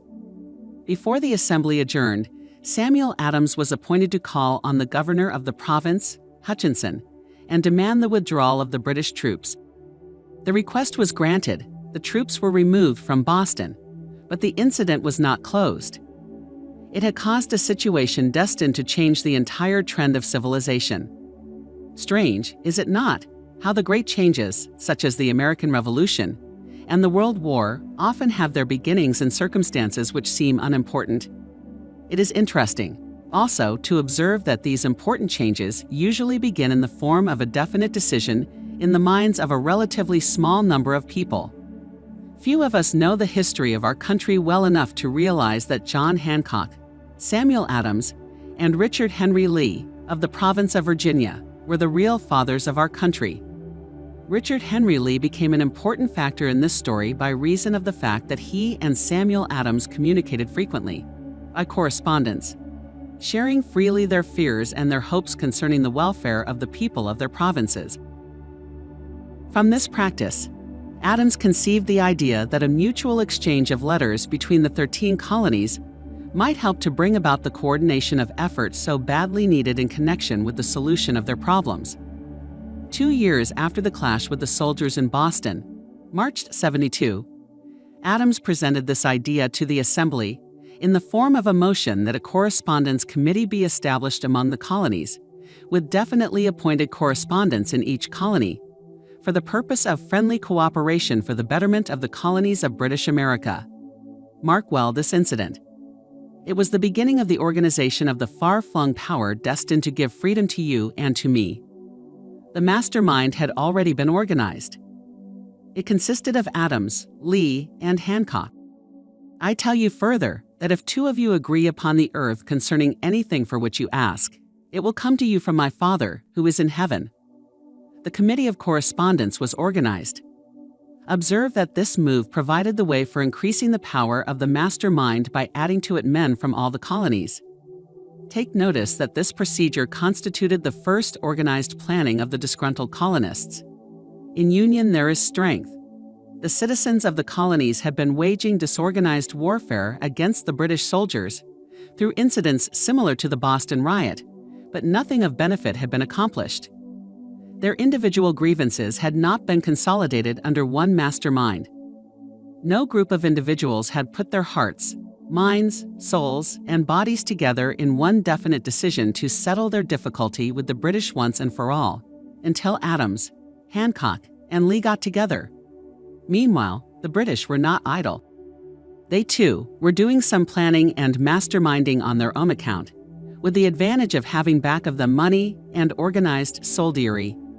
The Crown appointed Gage to supplant Hutchinson as the governor of Massachusetts. One of the new governor's first acts was to send a messenger to call on Samuel Adams for the purpose of endeavoring to stop his opposition by fear.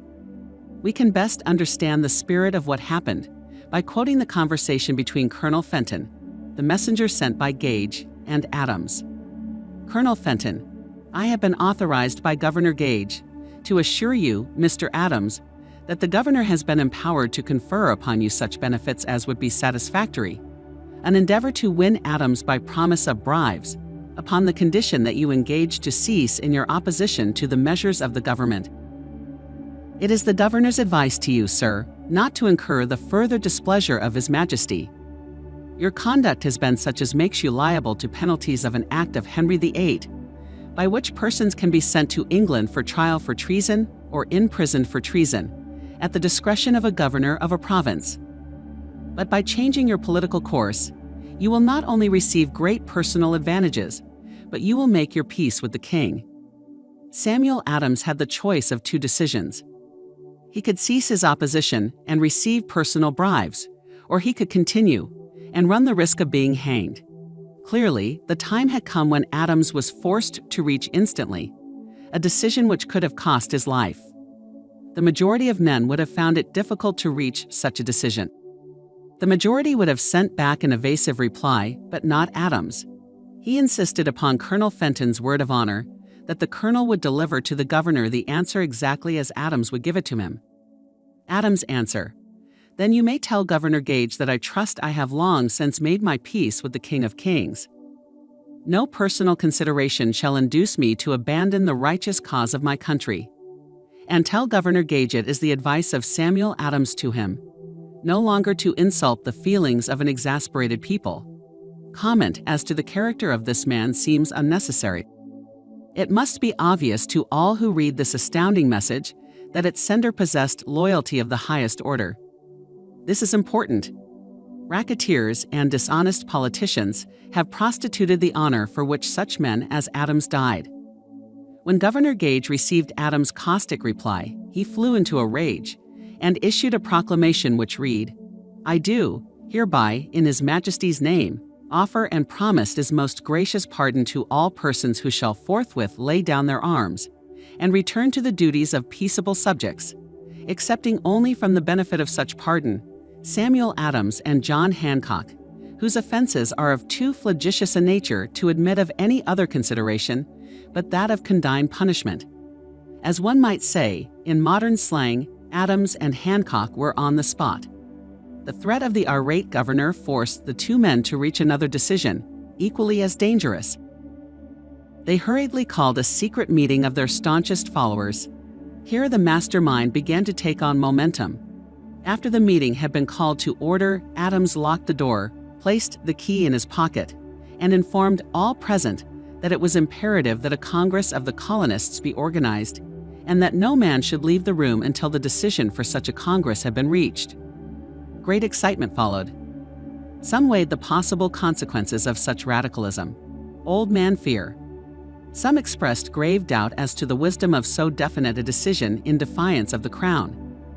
Locked in that room were two men immune to fear, blind to the possibility of failure: Hancock and Adams. Through the influence of their minds, the others were induced to agree that, through the Correspondence Committee, arrangements should be made for a meeting of the First Continental Congress, to be held in Philadelphia, September 5, 1774. Remember this date. It is more important than July 4, 1776.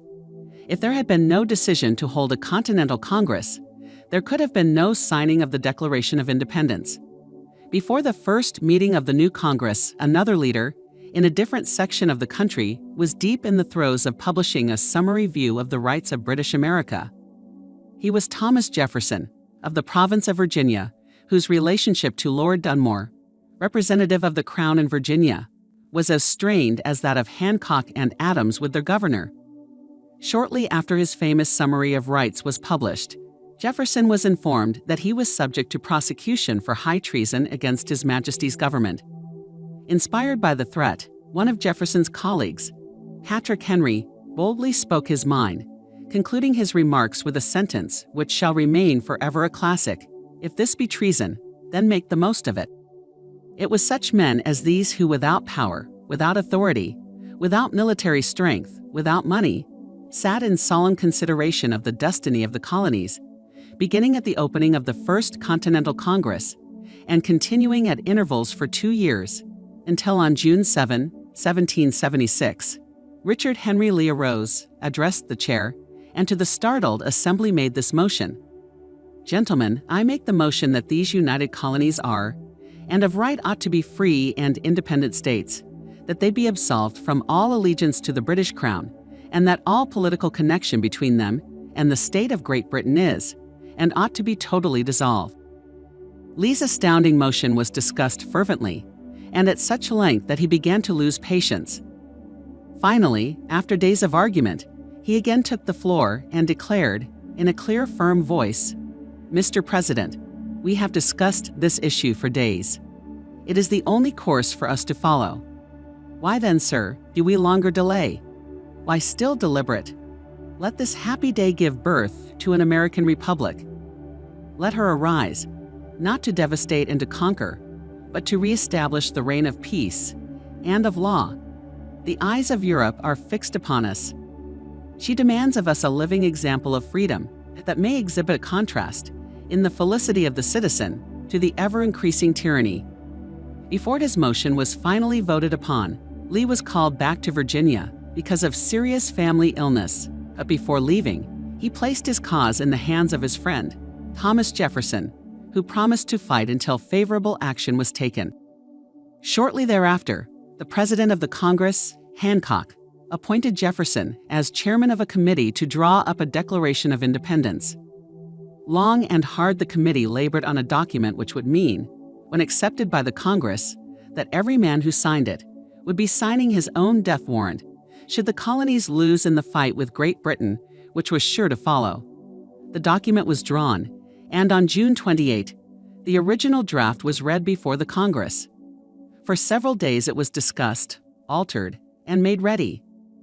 On July 4, 1776, Thomas Jefferson stood before the Assembly and fearlessly read the most momentous decision ever placed upon paper. When in the course of human events it is necessary for one people to dissolve the political bands which have connected them with another, and to assume, among the powers of the earth, the separate and equal station to which the laws of nature and of nature's God entitle them. A decent respect to the opinions of mankind requires that they should declare the causes which impel them to the separation.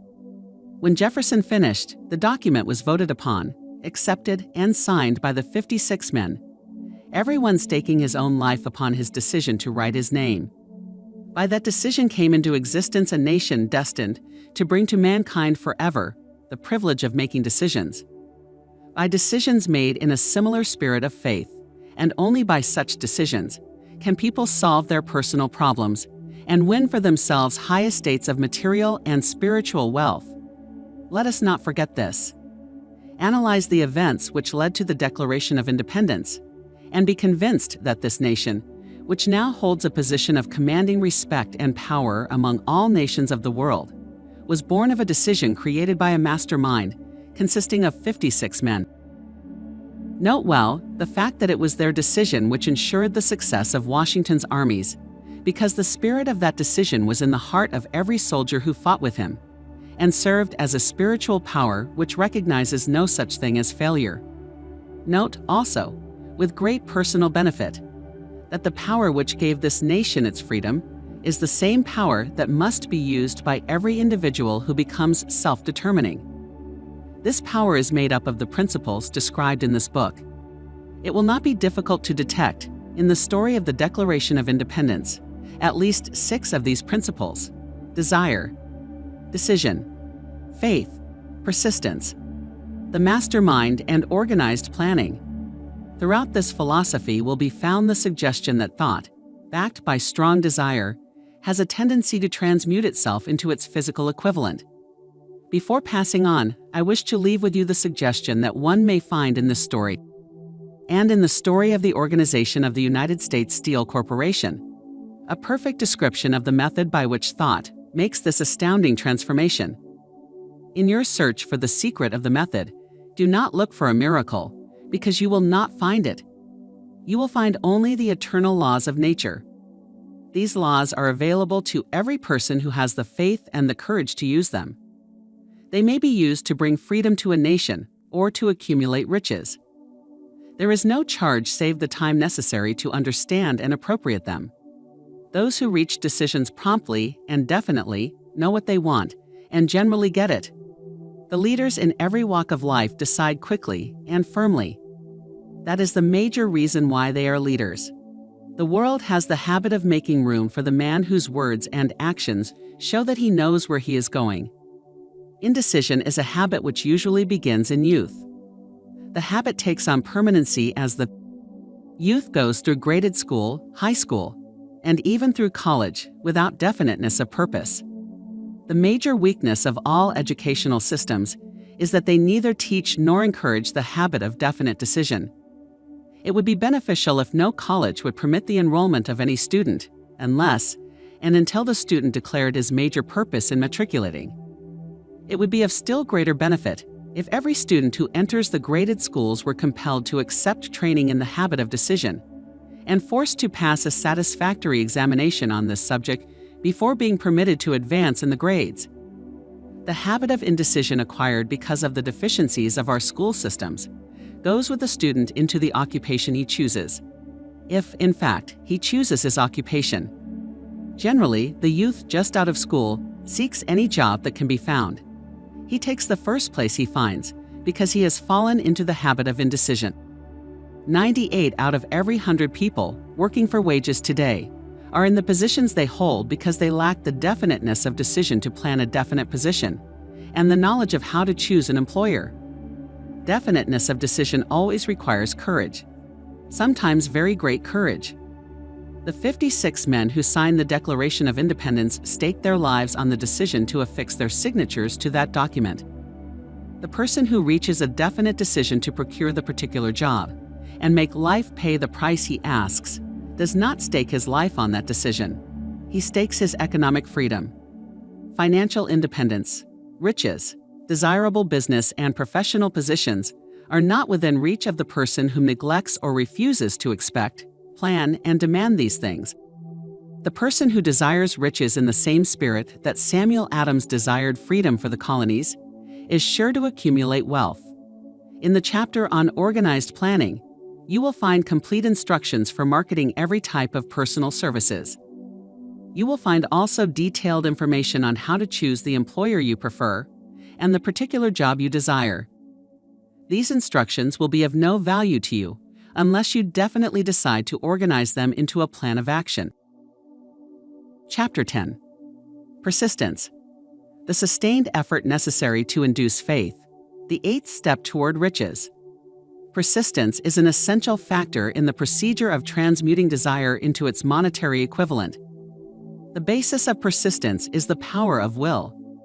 Willpower and desire, when properly combined, make an irresistible pair. People who accumulate great fortunes are generally known as cold-blooded and sometimes ruthless. Often they are misunderstood. What they have is willpower, which they mix with persistence and place back of their desires to ensure the attainment of their objectives. Henry Ford has been generally misunderstood to be ruthless and cold-blooded. This misconception grew out of Ford's habit of following through in all of his plans with persistence. The majority of people are ready to throw their aims and purposes overboard and give up at the first sign of opposition or misfortune. A few carry on despite all opposition until they attain their goal. These few are the Fords, Carnegies, Rockefellers, and Edisons. There may be no heroic connotation to the word persistence, but the quality is to the character of a man what carbon is to steel.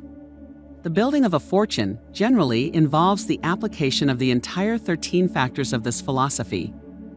These principles must be understood. They must be applied with persistence by all who accumulate money. If you are following this book with the intention of applying the knowledge it conveys, your first test as to your persistence will come when you begin to follow the 6 steps described in the 3rd chapter. Unless you are one of the 2 out of every 100 who already have a definite goal at which you are aiming and a definite plan for its attainment, you may read the instructions and then pass on with your daily routine and never comply with those instructions. The author is checking you up at this point because lack of persistence is one of the major causes of failure. Moreover, experience with thousands of people has proved that lack of persistence is a weakness common to the majority of people. It is a weakness which may be overcome by effort. The ease with which lack of persistence may be conquered will depend entirely upon the intensity of one's desire. The starting point of all achievement is desire. Keep this constantly in mind. Weak desires bring weak results, just as a small amount of fire makes a small amount of heat. If you find yourself lacking in persistence, this weakness may be remedied by building a stronger fire under your desires. Continue to read through to the end, then go back to chapter 3 and start immediately to carry out the instructions given in connection with the 6 steps. The eagerness with which you follow these instructions will indicate clearly how much, or how little you really desire to accumulate money. If you find that you are indifferent, you may be sure that you have not yet acquired the money consciousness, which you must possess before you can be sure of accumulating a fortune.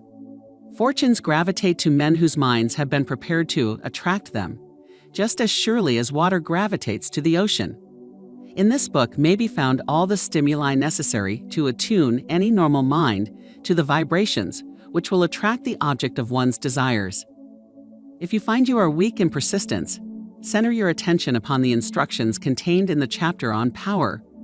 Surround yourself with a mastermind group, and through the cooperative efforts of the members of this group, you can develop persistence. You will find additional instructions for the development of persistence in the chapters on autosuggestion and the subconscious mind. Follow the instructions outlined in these chapters until your habit nature hands over to your subconscious mind a clear picture of the object of your desire. From that point on, you will not be handicapped by lack of persistence. Your subconscious mind works continuously while you are awake and while you are asleep. Spasmodic or occasional effort to apply the rules will be of no value to you. To get results, you must apply all of the rules until their application becomes a fixed habit with you. In no other way can you develop the necessary money consciousness.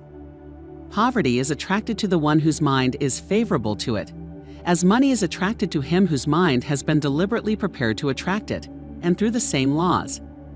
Poverty consciousness will voluntarily seize the mind which is not occupied with the money consciousness. A poverty consciousness develops without conscious application of habits favorable to it. The money consciousness must be created to order, unless one is born with such a consciousness. Catch the full significance of the statements in the preceding paragraph, and you will understand the importance of persistence in the accumulation of a fortune. Without persistence, you will be defeated, even before you start. With persistence, you will win. If you have ever experienced a nightmare, you will realize the value of persistence. You are lying in bed, half awake, with a feeling that you are about to smother. You are unable to turn over or to move a muscle. You realize that you must begin to regain control over your muscles. Through persistent effort of willpower, you finally manage to move the fingers of one hand.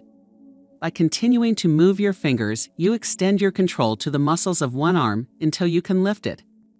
Then you gain control of the other arm in the same manner. You finally gain control over the muscles of one leg, and then extend it to the other leg. Then, with one supreme effort of will, you regain complete control over your muscular system, and snap out of your nightmare. The trick has been turned step by step. You may find it necessary to snap out of your mental inertia through a similar procedure, moving slowly at first, then increasing your speed until you gain complete control over your will. Be persistent no matter how slowly you may, at first, have to move.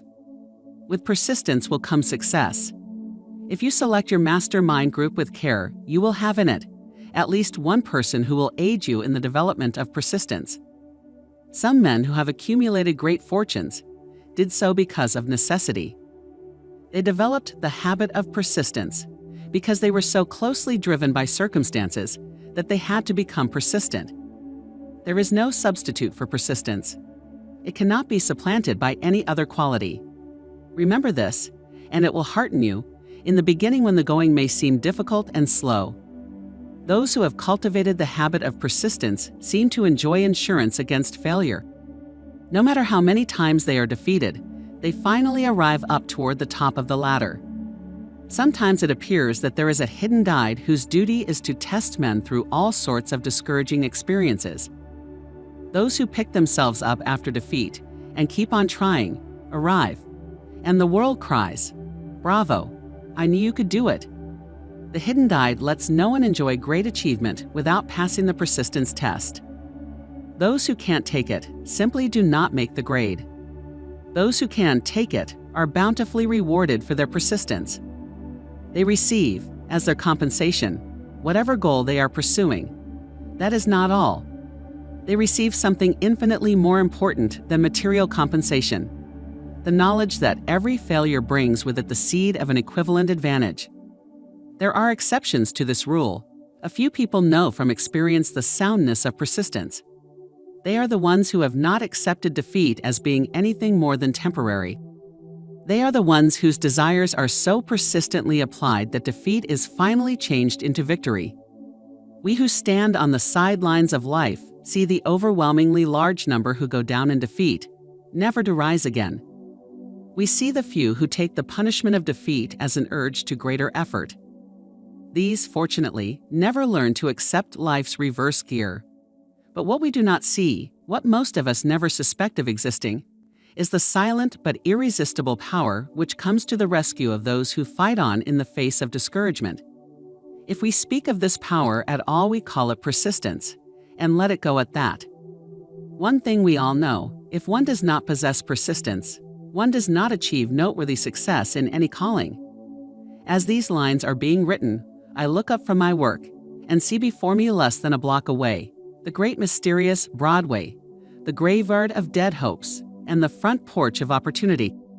From all over the world, people have come to Broadway, seeking fame, fortune, power, love, or whatever it is that human beings call success. Once in a great while, someone steps out from the long procession of seekers, and the world hears that another person has mastered Broadway. A Broadway is not easily nor quickly conquered. She acknowledges talent, recognizes genius, pays often money, only after one has refused to quit. Then we know he has discovered the secret of how to conquer Broadway. The secret is always inseparably attached to one word: persistence. The secret is told in the struggle of Fannie Hurst, whose persistence conquered the great white whale. She came to New York in 1915 to convert writing into riches. The conversion did not come quickly, but it came. For 4 years, Miss Hurst learned about the sidewalks of New York from first-hand experience. She spent her days laboring and her nights hoping. When hope grew dim, she did not say, "All right, Broadway, you win." She said, "Very well, Broadway, you may whip some, but not me. I'm going to force you to give up."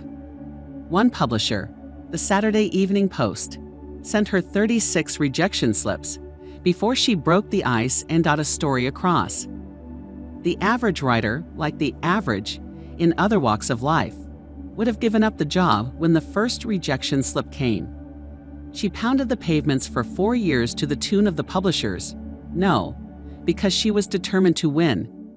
Then came the payoff.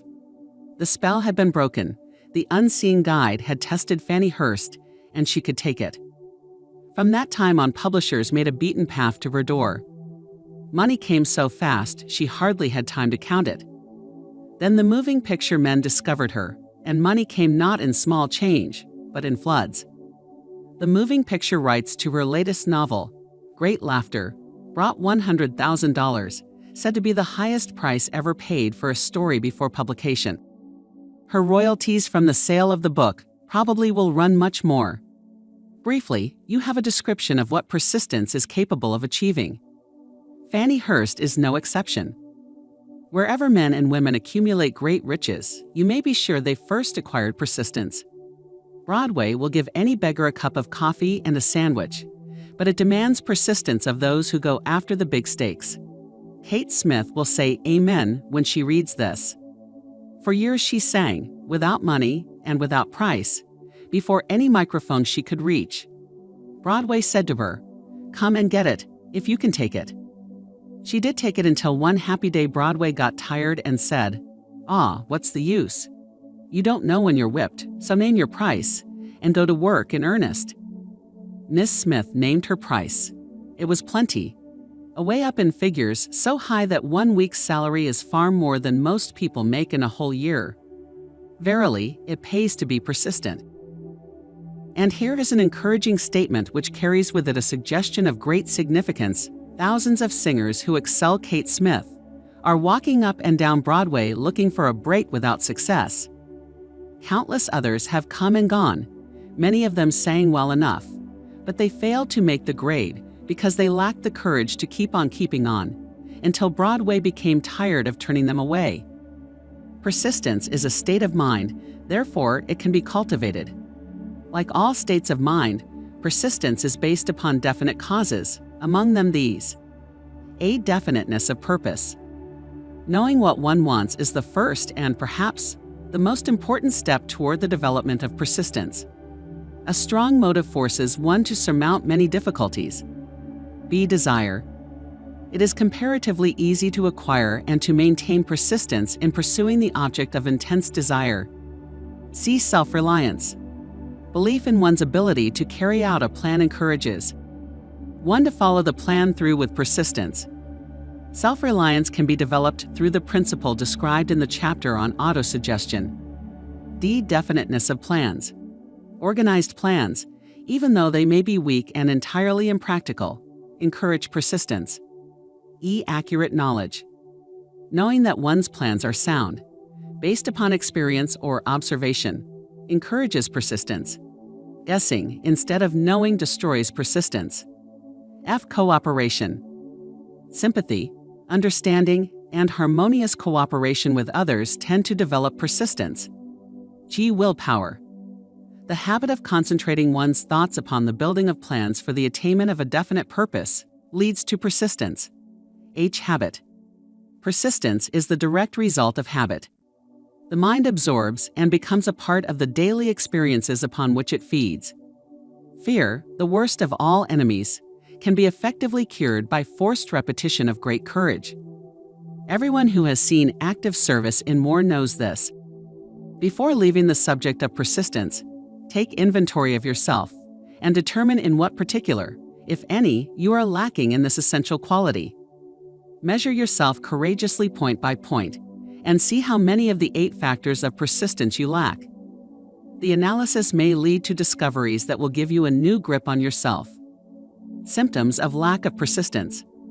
Here you will find the real enemies which stand between you and noteworthy achievement. Here you will find not only the symptoms, indicating weakness of persistence, but also the deeply seated subconscious causes of this weakness. Study the list carefully and face yourself squarely if you really wish to know who you are and what you are capable of doing. These are the weaknesses which must be mastered by all who accumulate riches. 1. Failure to recognize and to clearly define exactly what one wants. 2. Procrastination, with or without cause, usually backed up with a formidable array of alibis and excuses. 3. Lack of interest in acquiring specialized knowledge. 4. Indecision, the habit of passing the buck on all occasions, instead of facing issues squarely, also backed by alibis. 5. The habit of relying upon alibis instead of creating definite plans for the solution of problems. 6. Self-satisfaction.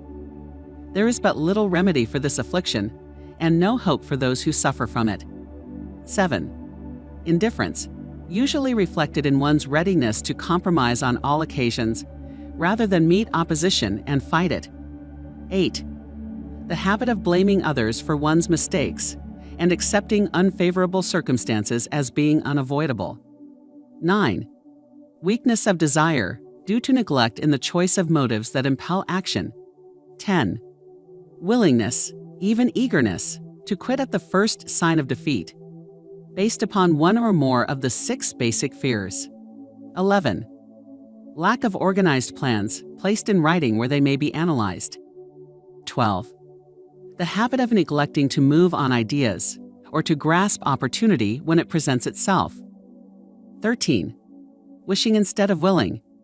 14. The habit of compromising with poverty instead of aiming at riches. General absence of ambition to be, to do, and to own. 15. Searching for all the shortcuts to riches, trying to get without giving a fair equivalent, usually reflected in the habit of gambling, endeavoring to drive sharp bargains. 16. Fear of criticism. Failure to create plans and to put them into action because of what other people will think, do, or say. This enemy belongs at the head of the list because it generally exists in one's subconscious mind, where its presence is not recognized. See the 6 basic fears in a later chapter. Let us examine some of the symptoms of the fear of criticism. The majority of people permit relatives, friends, and the public at large to so influence them that they cannot live their own lives because they fear criticism. Huge numbers of people make mistakes in marriage, stand by the bargain, and go through life miserable and unhappy because they fear criticism which may follow if they correct the mistake. Anyone who has submitted to this form of fear knows the irreparable damage it does by destroying ambition, self-reliance, and the desire to achieve.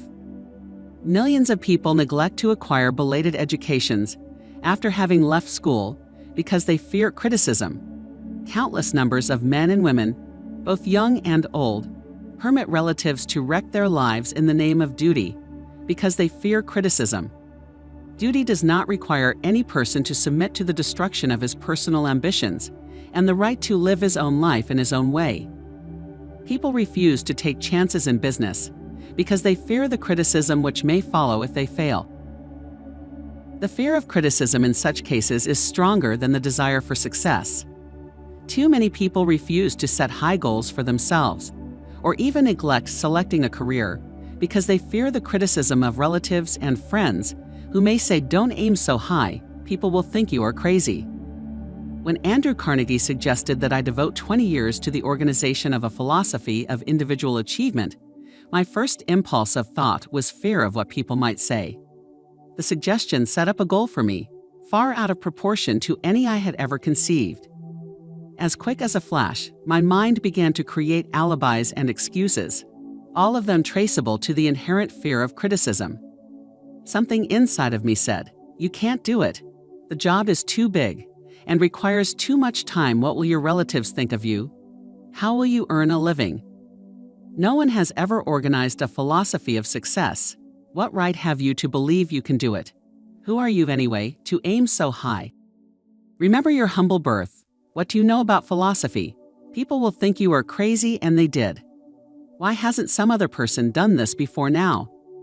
These and many other questions flashed into my mind and demanded attention. It seemed as if the whole world had suddenly turned its attention to me with the purpose of ridiculing me into giving up all desire to carry out Mr. Carnegie's suggestion. I had a fine opportunity, then and there, to kill off ambition before it gained control of me. Later in life, after having analyzed thousands of people, I discovered that most ideas are stillborn and need the breath of life injected into them through definite plans of immediate action. The time to nurse an idea is at the time of its birth. Every minute it lives gives it a better chance of surviving.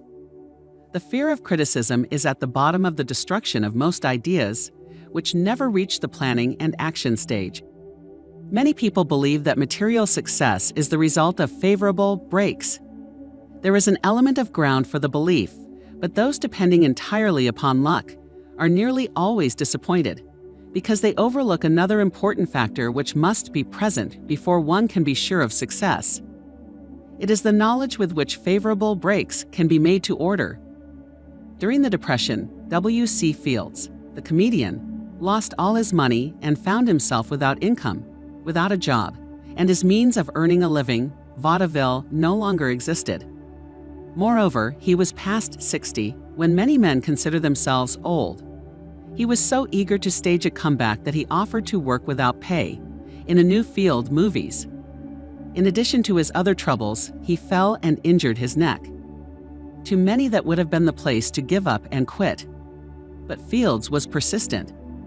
He knew that if he carried on he would get the breaks sooner or later, and he did get them, but not by chance. Marie Dressler found herself down and out, with her money gone, with no job, when she was about 60. She, too, went after the breaks and got them. Her persistence brought an astounding triumph late in life, long beyond the age when most men and women are done with ambition to achieve. Eddie Cantor lost his money in the 1929 stock crash, but he still had his persistence and his courage. With these, plus 2 prominent eyes, he exploited himself back into an income of $10,000 a week. Verily, if one has persistence, one can get along very well without many other qualities. The only break anyone can afford to rely upon is a self-made break. These come through the application of persistence. The starting point is definiteness of purpose. Examine the first 100 people you meet. Ask them what they want most in life, and 98 of them will not be able to tell you. If you press them for an answer, some will say security, many will say money, a few will say happiness, others will say fame and power, and still others will say social recognition, ease in living, ability to sing, dance, or write. But none of them will be able to define these terms or give the slightest indication of a plan by which they hope to attain these vaguely expressed wishes. Riches do not respond to wishes. They respond only to definite plans, backed by definite desires through constant persistence. How to develop persistence? There are 4 simple steps which lead to the habit of persistence. They call for no great amount of intelligence, no particular amount of education, and but little time or effort. The necessary steps are: 1. A definite purpose backed by burning desire for its fulfillment. 2. A definite plan expressed in continuous action. 3. A mind closed tightly against all negative and discouraging influences, including negative suggestions of relatives, friends, and acquaintances. 4. A friendly alliance with one or more persons who will encourage one to follow through with both plan and purpose. These 4 steps are essential for success in all walks of life. The entire purpose of the 13 principles of this philosophy is to enable one to take these 4 steps as a matter of habit. These are the steps by which one may control one's economic destiny. They are the steps that lead to freedom and independence of thought. They are the steps that lead to riches, in small or great quantities. They lead the way to power, fame, and worldly recognition. They are the 4 steps which guarantee favorable breaks. They are the steps that convert dreams into physical realities.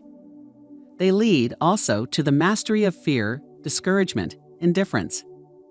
There is a magnificent reward for all who learn to take these 4 steps. It is the privilege of writing one's own ticket and of making life yield whatever price is asked. I have no way of knowing the facts, but I venture to conjecture that Mrs. Wallis Simpson's great love for a man was not accidental, nor the result of favorable breaks alone. There was a burning desire and careful searching at every step of the way. Her first duty was to love. What is the greatest thing on earth? The master called it love, not man-made rules, criticism, bitterness, slander, or political marriages, but love. She knew what she wanted, not after she met the Prince of Wales, but long before that. Twice, when she had failed to find it, she had the courage to continue her search.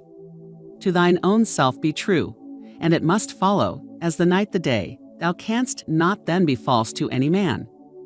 Her rise from obscurity was of the slow, progressive, persistent order, but it was sure. She triumphed over unbelievably long odds, and no matter who you are, or what you may think of Wallis Simpson, or the king who gave up his crown for her love, she is an astounding example of applied persistence, an instructor on the rules of self-determination, from whom the entire world might profitably take lessons. When you think of Wallis Simpson, think of one who knew what she wanted, and shipped the greatest empire on earth to get it. Women who complain that this is a man's world, that women do not have an equal chance to win, owe it to themselves to study carefully the life of this unusual woman, who, at an age which most women consider old, captured the affections of the most desirable bachelor in the entire world. And what of King Edward? What lesson may we learn from his part in the world's greatest drama of recent times? Did he pay too high a price for the affections of the woman of his choice? Surely no one but he can give the correct answer. The rest of us can only conjecture. This much we know: the king came into the world without his own consent. He was born to great riches, without requesting them. He was persistently sought in marriage. Politicians and statesmen throughout Europe tossed dowagers and princesses at his feet. Because he was the firstborn of his parents, he inherited a crown, which he did not seek and perhaps did not desire.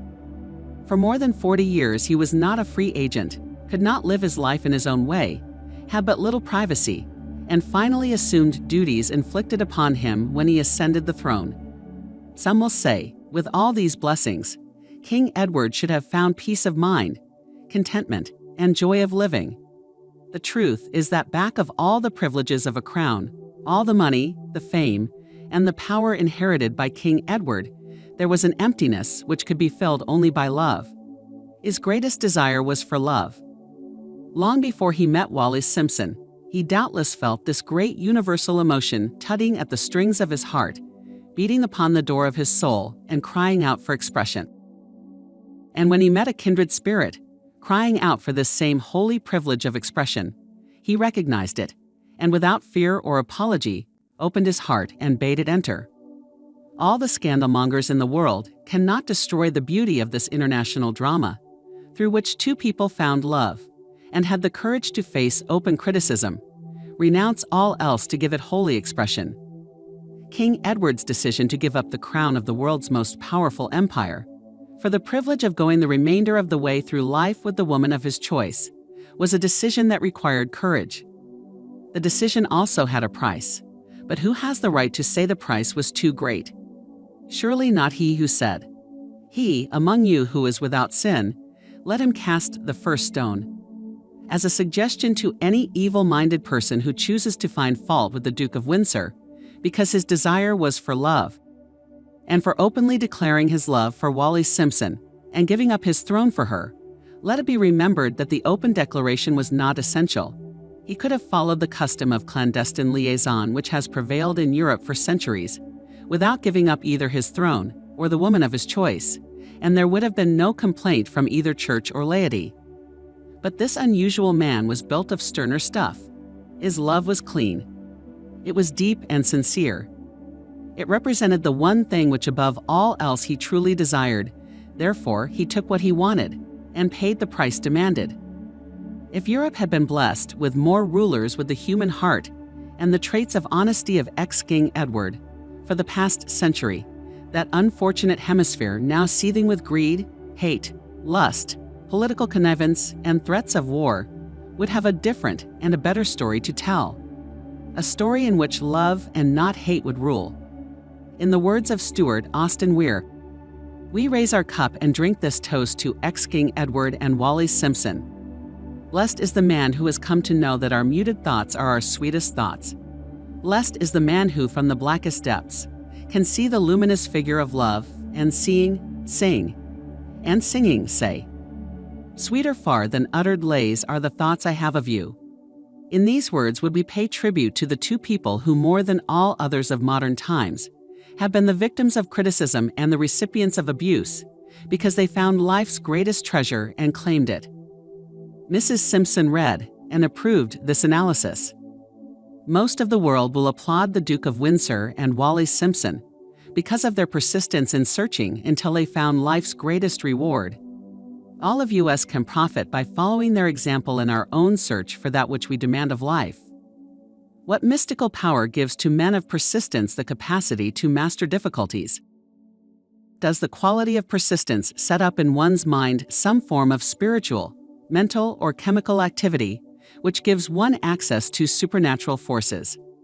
Does infinite intelligence throw itself on the side of the person who still fights on, after the battle has been lost, with the whole world on the opposing side?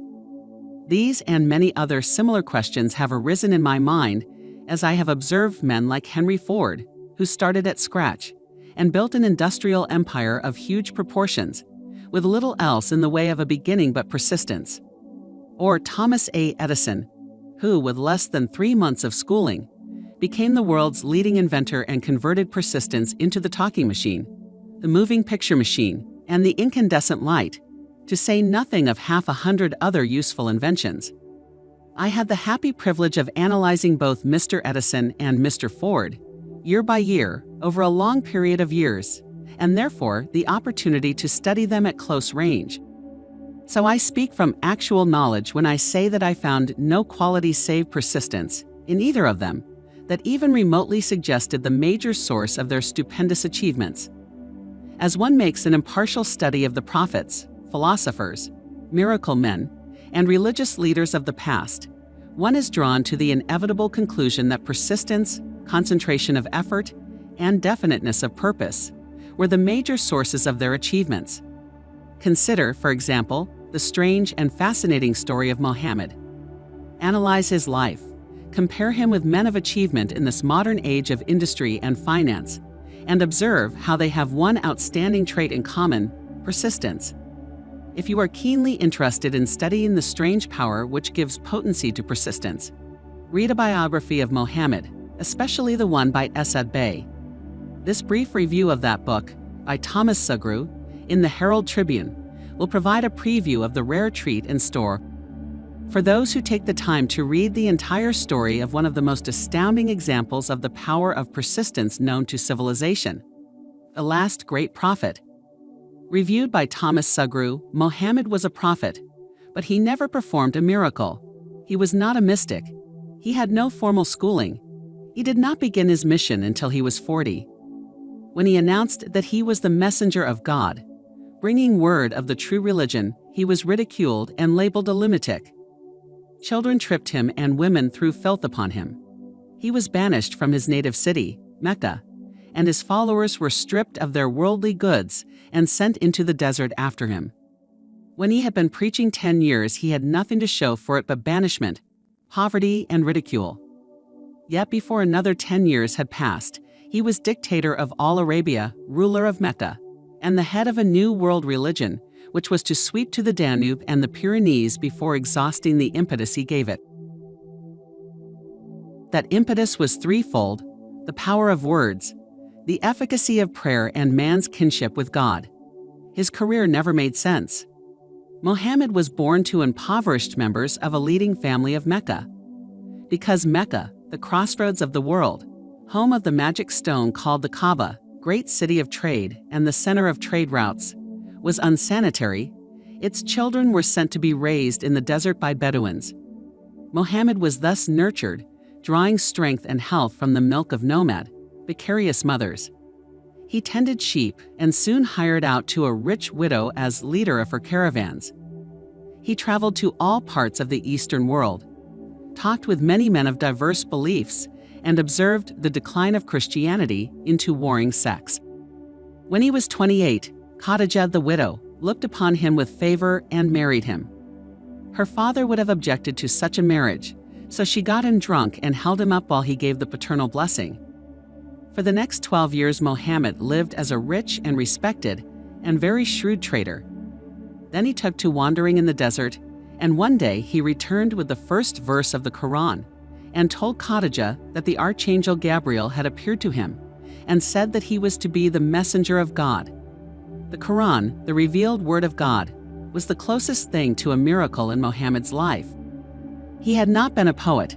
He had no gift of words. Yet the verses of the Quran, as he received them and recited them to the faithful, were better than any verses which the professional poets of the tribes could produce. This, to the Arabs, was a miracle.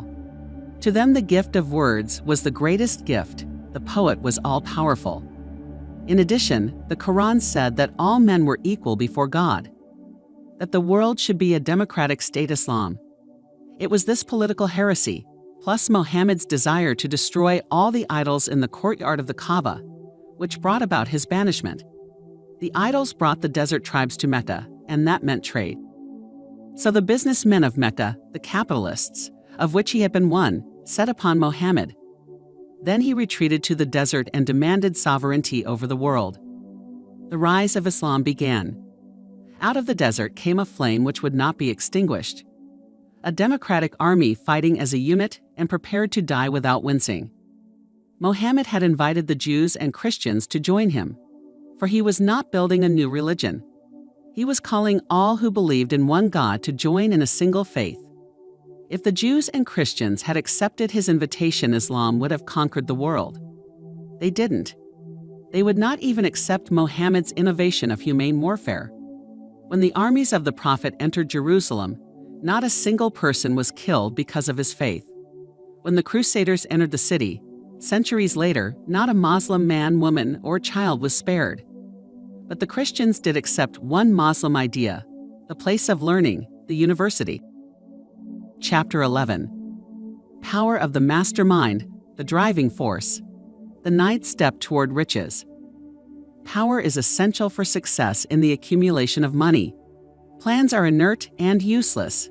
without sufficient power to translate them into action. This chapter will describe the method by which an individual may attain and apply power. Power may be defined as organized and intelligently directed knowledge.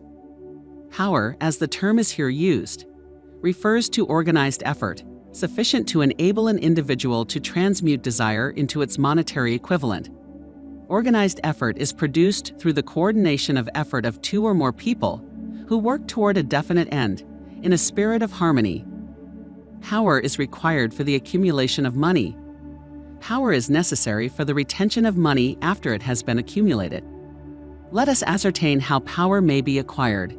If power is organized knowledge, let us examine the sources of knowledge, infinite intelligence.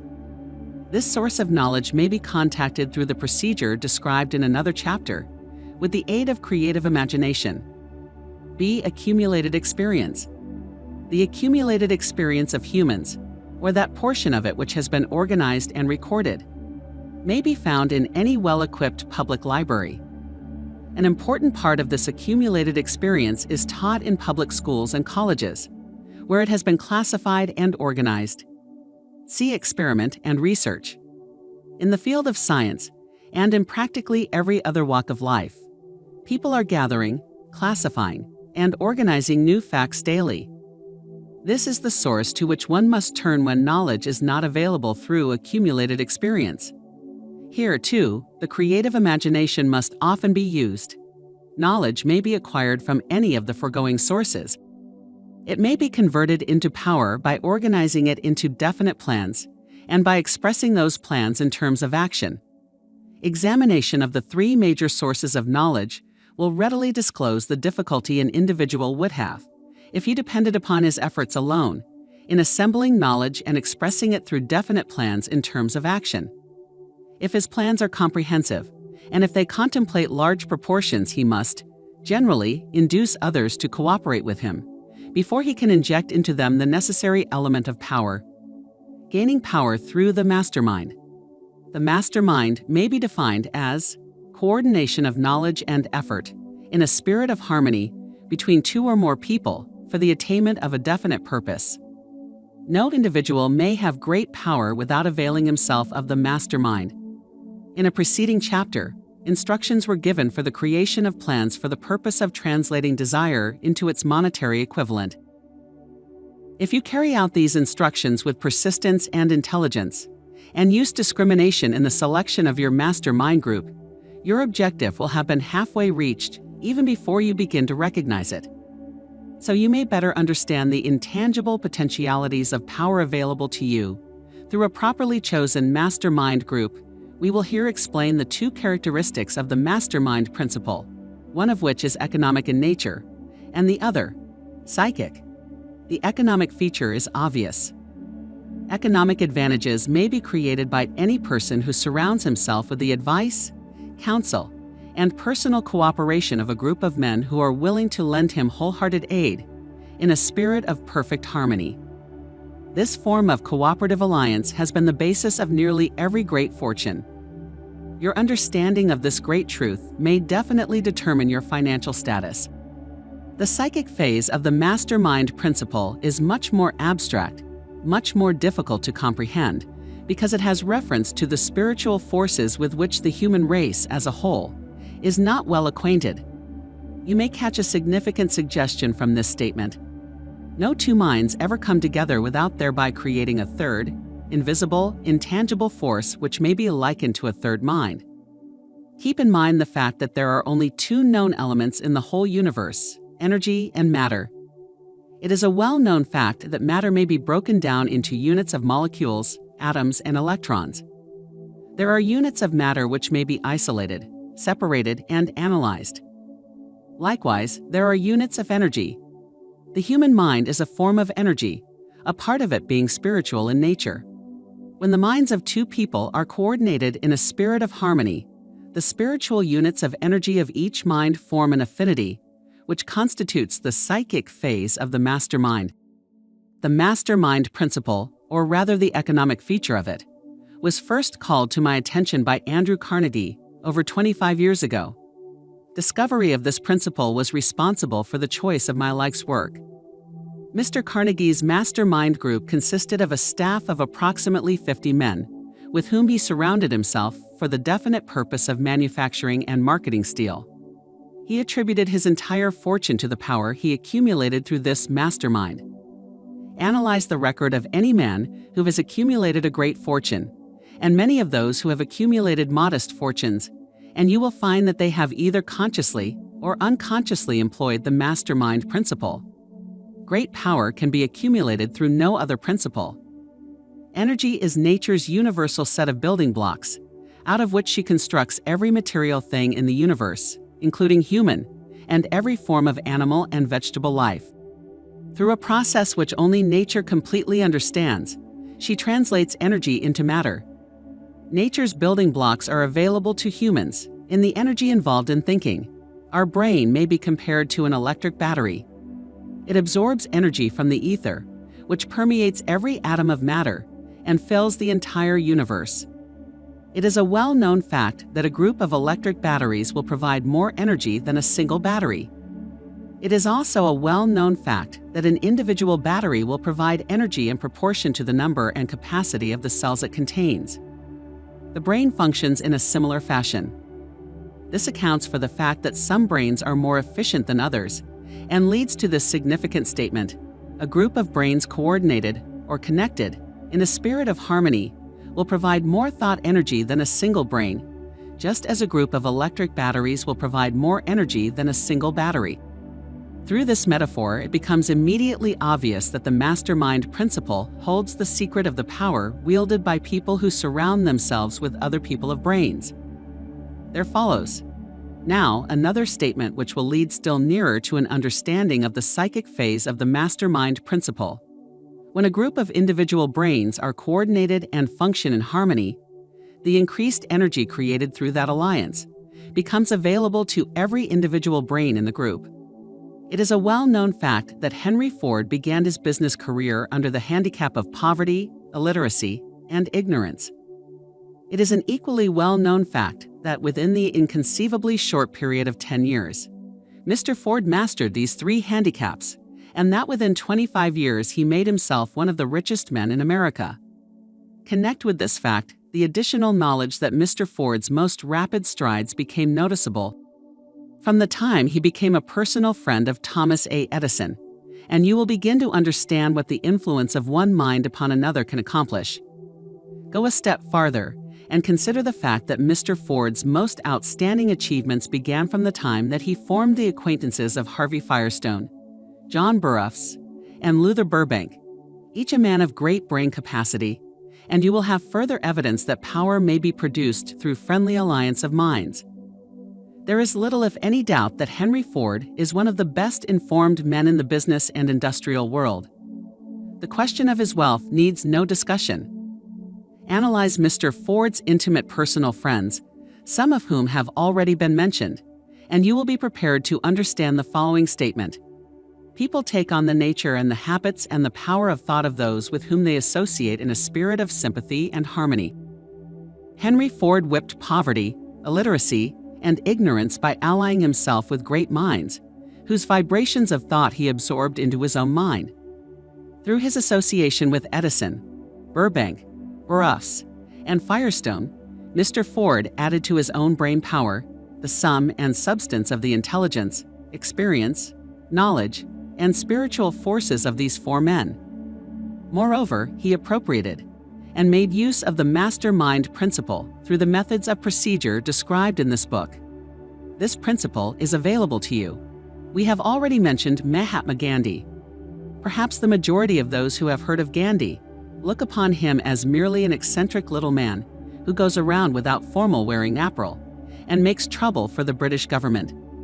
In reality, Gandhi is not eccentric, but he is the most powerful man now living, estimated by the number of his followers and their faith in their leader. Moreover, he is probably the most powerful man who has ever lived. His power is passive, but it is real. Let us study the method by which he attained his stupendous power. It may be explained in a few words. He came by power through inducing over 200 million people to coordinate, with mind and body, in a spirit of harmony for a definite purpose. In brief, Gandhi has accomplished a miracle, for it is a miracle when 200 million people can be induced, not forced, to cooperate in a spirit of harmony for a limitless time. If you doubt that this is a miracle, try to induce any two people to cooperate in a spirit of harmony for any length of time. Every person who manages a business knows what a difficult matter it is to get employees to work together in a spirit even remotely resembling harmony. The list of the chief sources from which power may be attained is, as you have seen, headed by infinite intelligence. When two or more people coordinate in a spirit of harmony and work toward a definite objective, they place themselves in position, through that alliance, to absorb power directly from the great universal storehouse of infinite intelligence. This is the greatest of all sources of power. It is the source to which the genius turns. It is the source to which every great leader turns, whether he may be conscious of the fact or not. The other two major sources from which the knowledge, necessary for the accumulation of power, may be obtained are no more reliable than our five senses. The senses are not always reliable. Infinite intelligence does not err. In subsequent chapters, the methods by which infinite intelligence may be most readily contacted will be adequately described. This is not a course on religion. No fundamental principle described in this book should be interpreted as being intended to interfere either directly or indirectly with anyone's religious habits. This book has been confined, exclusively, to instructing the reader how to transmute the definite purpose of desire for money into its monetary equivalent. Read, think, and meditate as you read. Soon, the entire subject will unfold, and you will see it in perspective. You are now seeing the detail of the individual chapters. Money is as shy and elusive as the old-time maiden. It must be wooed and won by methods not unlike those used by a determined lover in pursuit of the girl of his choice. And coincidental as it is, the power used in the wooing of money is not greatly different from that used in wooing a maiden. That power, when successfully used in the pursuit of money, must be mixed with faith. It must be mixed with desire. It must be mixed with persistence. It must be applied through a plan, and that plan must be set into action. When money comes in quantities known as the big money, it flows to the one who accumulates it as easily as water flows downhill. There exists a great unseen stream of power, which may be compared to a river, except that one side flows in one direction, carrying all who get into that side of the stream onward and upward to wealth, and the other side flows in the opposite direction, carrying all who are unfortunate enough to get into it, and not able to extricate themselves from it, downward to misery and poverty. Every man who has accumulated a great fortune has recognized the existence of this stream of life. It consists of one's thinking process. The positive emotions of thought form the side of the stream which carries one to fortune. The negative emotions form the side which carries one down to poverty. This carries a thought of stupendous importance to the person who is following this book with the object of accumulating a fortune. If you are in the side of the stream of power which leads to poverty, this may serve as an oar, by which you may propel yourself over into the other side of the stream. It can serve you only through application and use. Merely reading and passing judgment on it, either one way or another, will in no way benefit you. Some people undergo the experience of alternating between the positive and negative sides of the stream, being at times on the positive side, and at times on the negative side. The Wall Street crash of '29 swept millions of people from the positive to the negative side of the stream. These millions are struggling, some of them in desperation and fear, to get back to the positive side of the stream. This book was written especially for those millions. Poverty and riches often change places. The crash taught the world this truth, although the world will not long remember the lesson. Poverty may, and generally does, voluntarily take the place of riches. When riches take the place of poverty, the change is usually brought about through well-conceived and carefully executed plans. Poverty needs no plan. It needs no one to aid it, because it is bold and ruthless. Riches are shy and timid. They have to be attracted. Anybody can wish for riches, and most people do, but only a few know that a definite plan, plus a burning desire for wealth, are the only dependable means of accumulating wealth.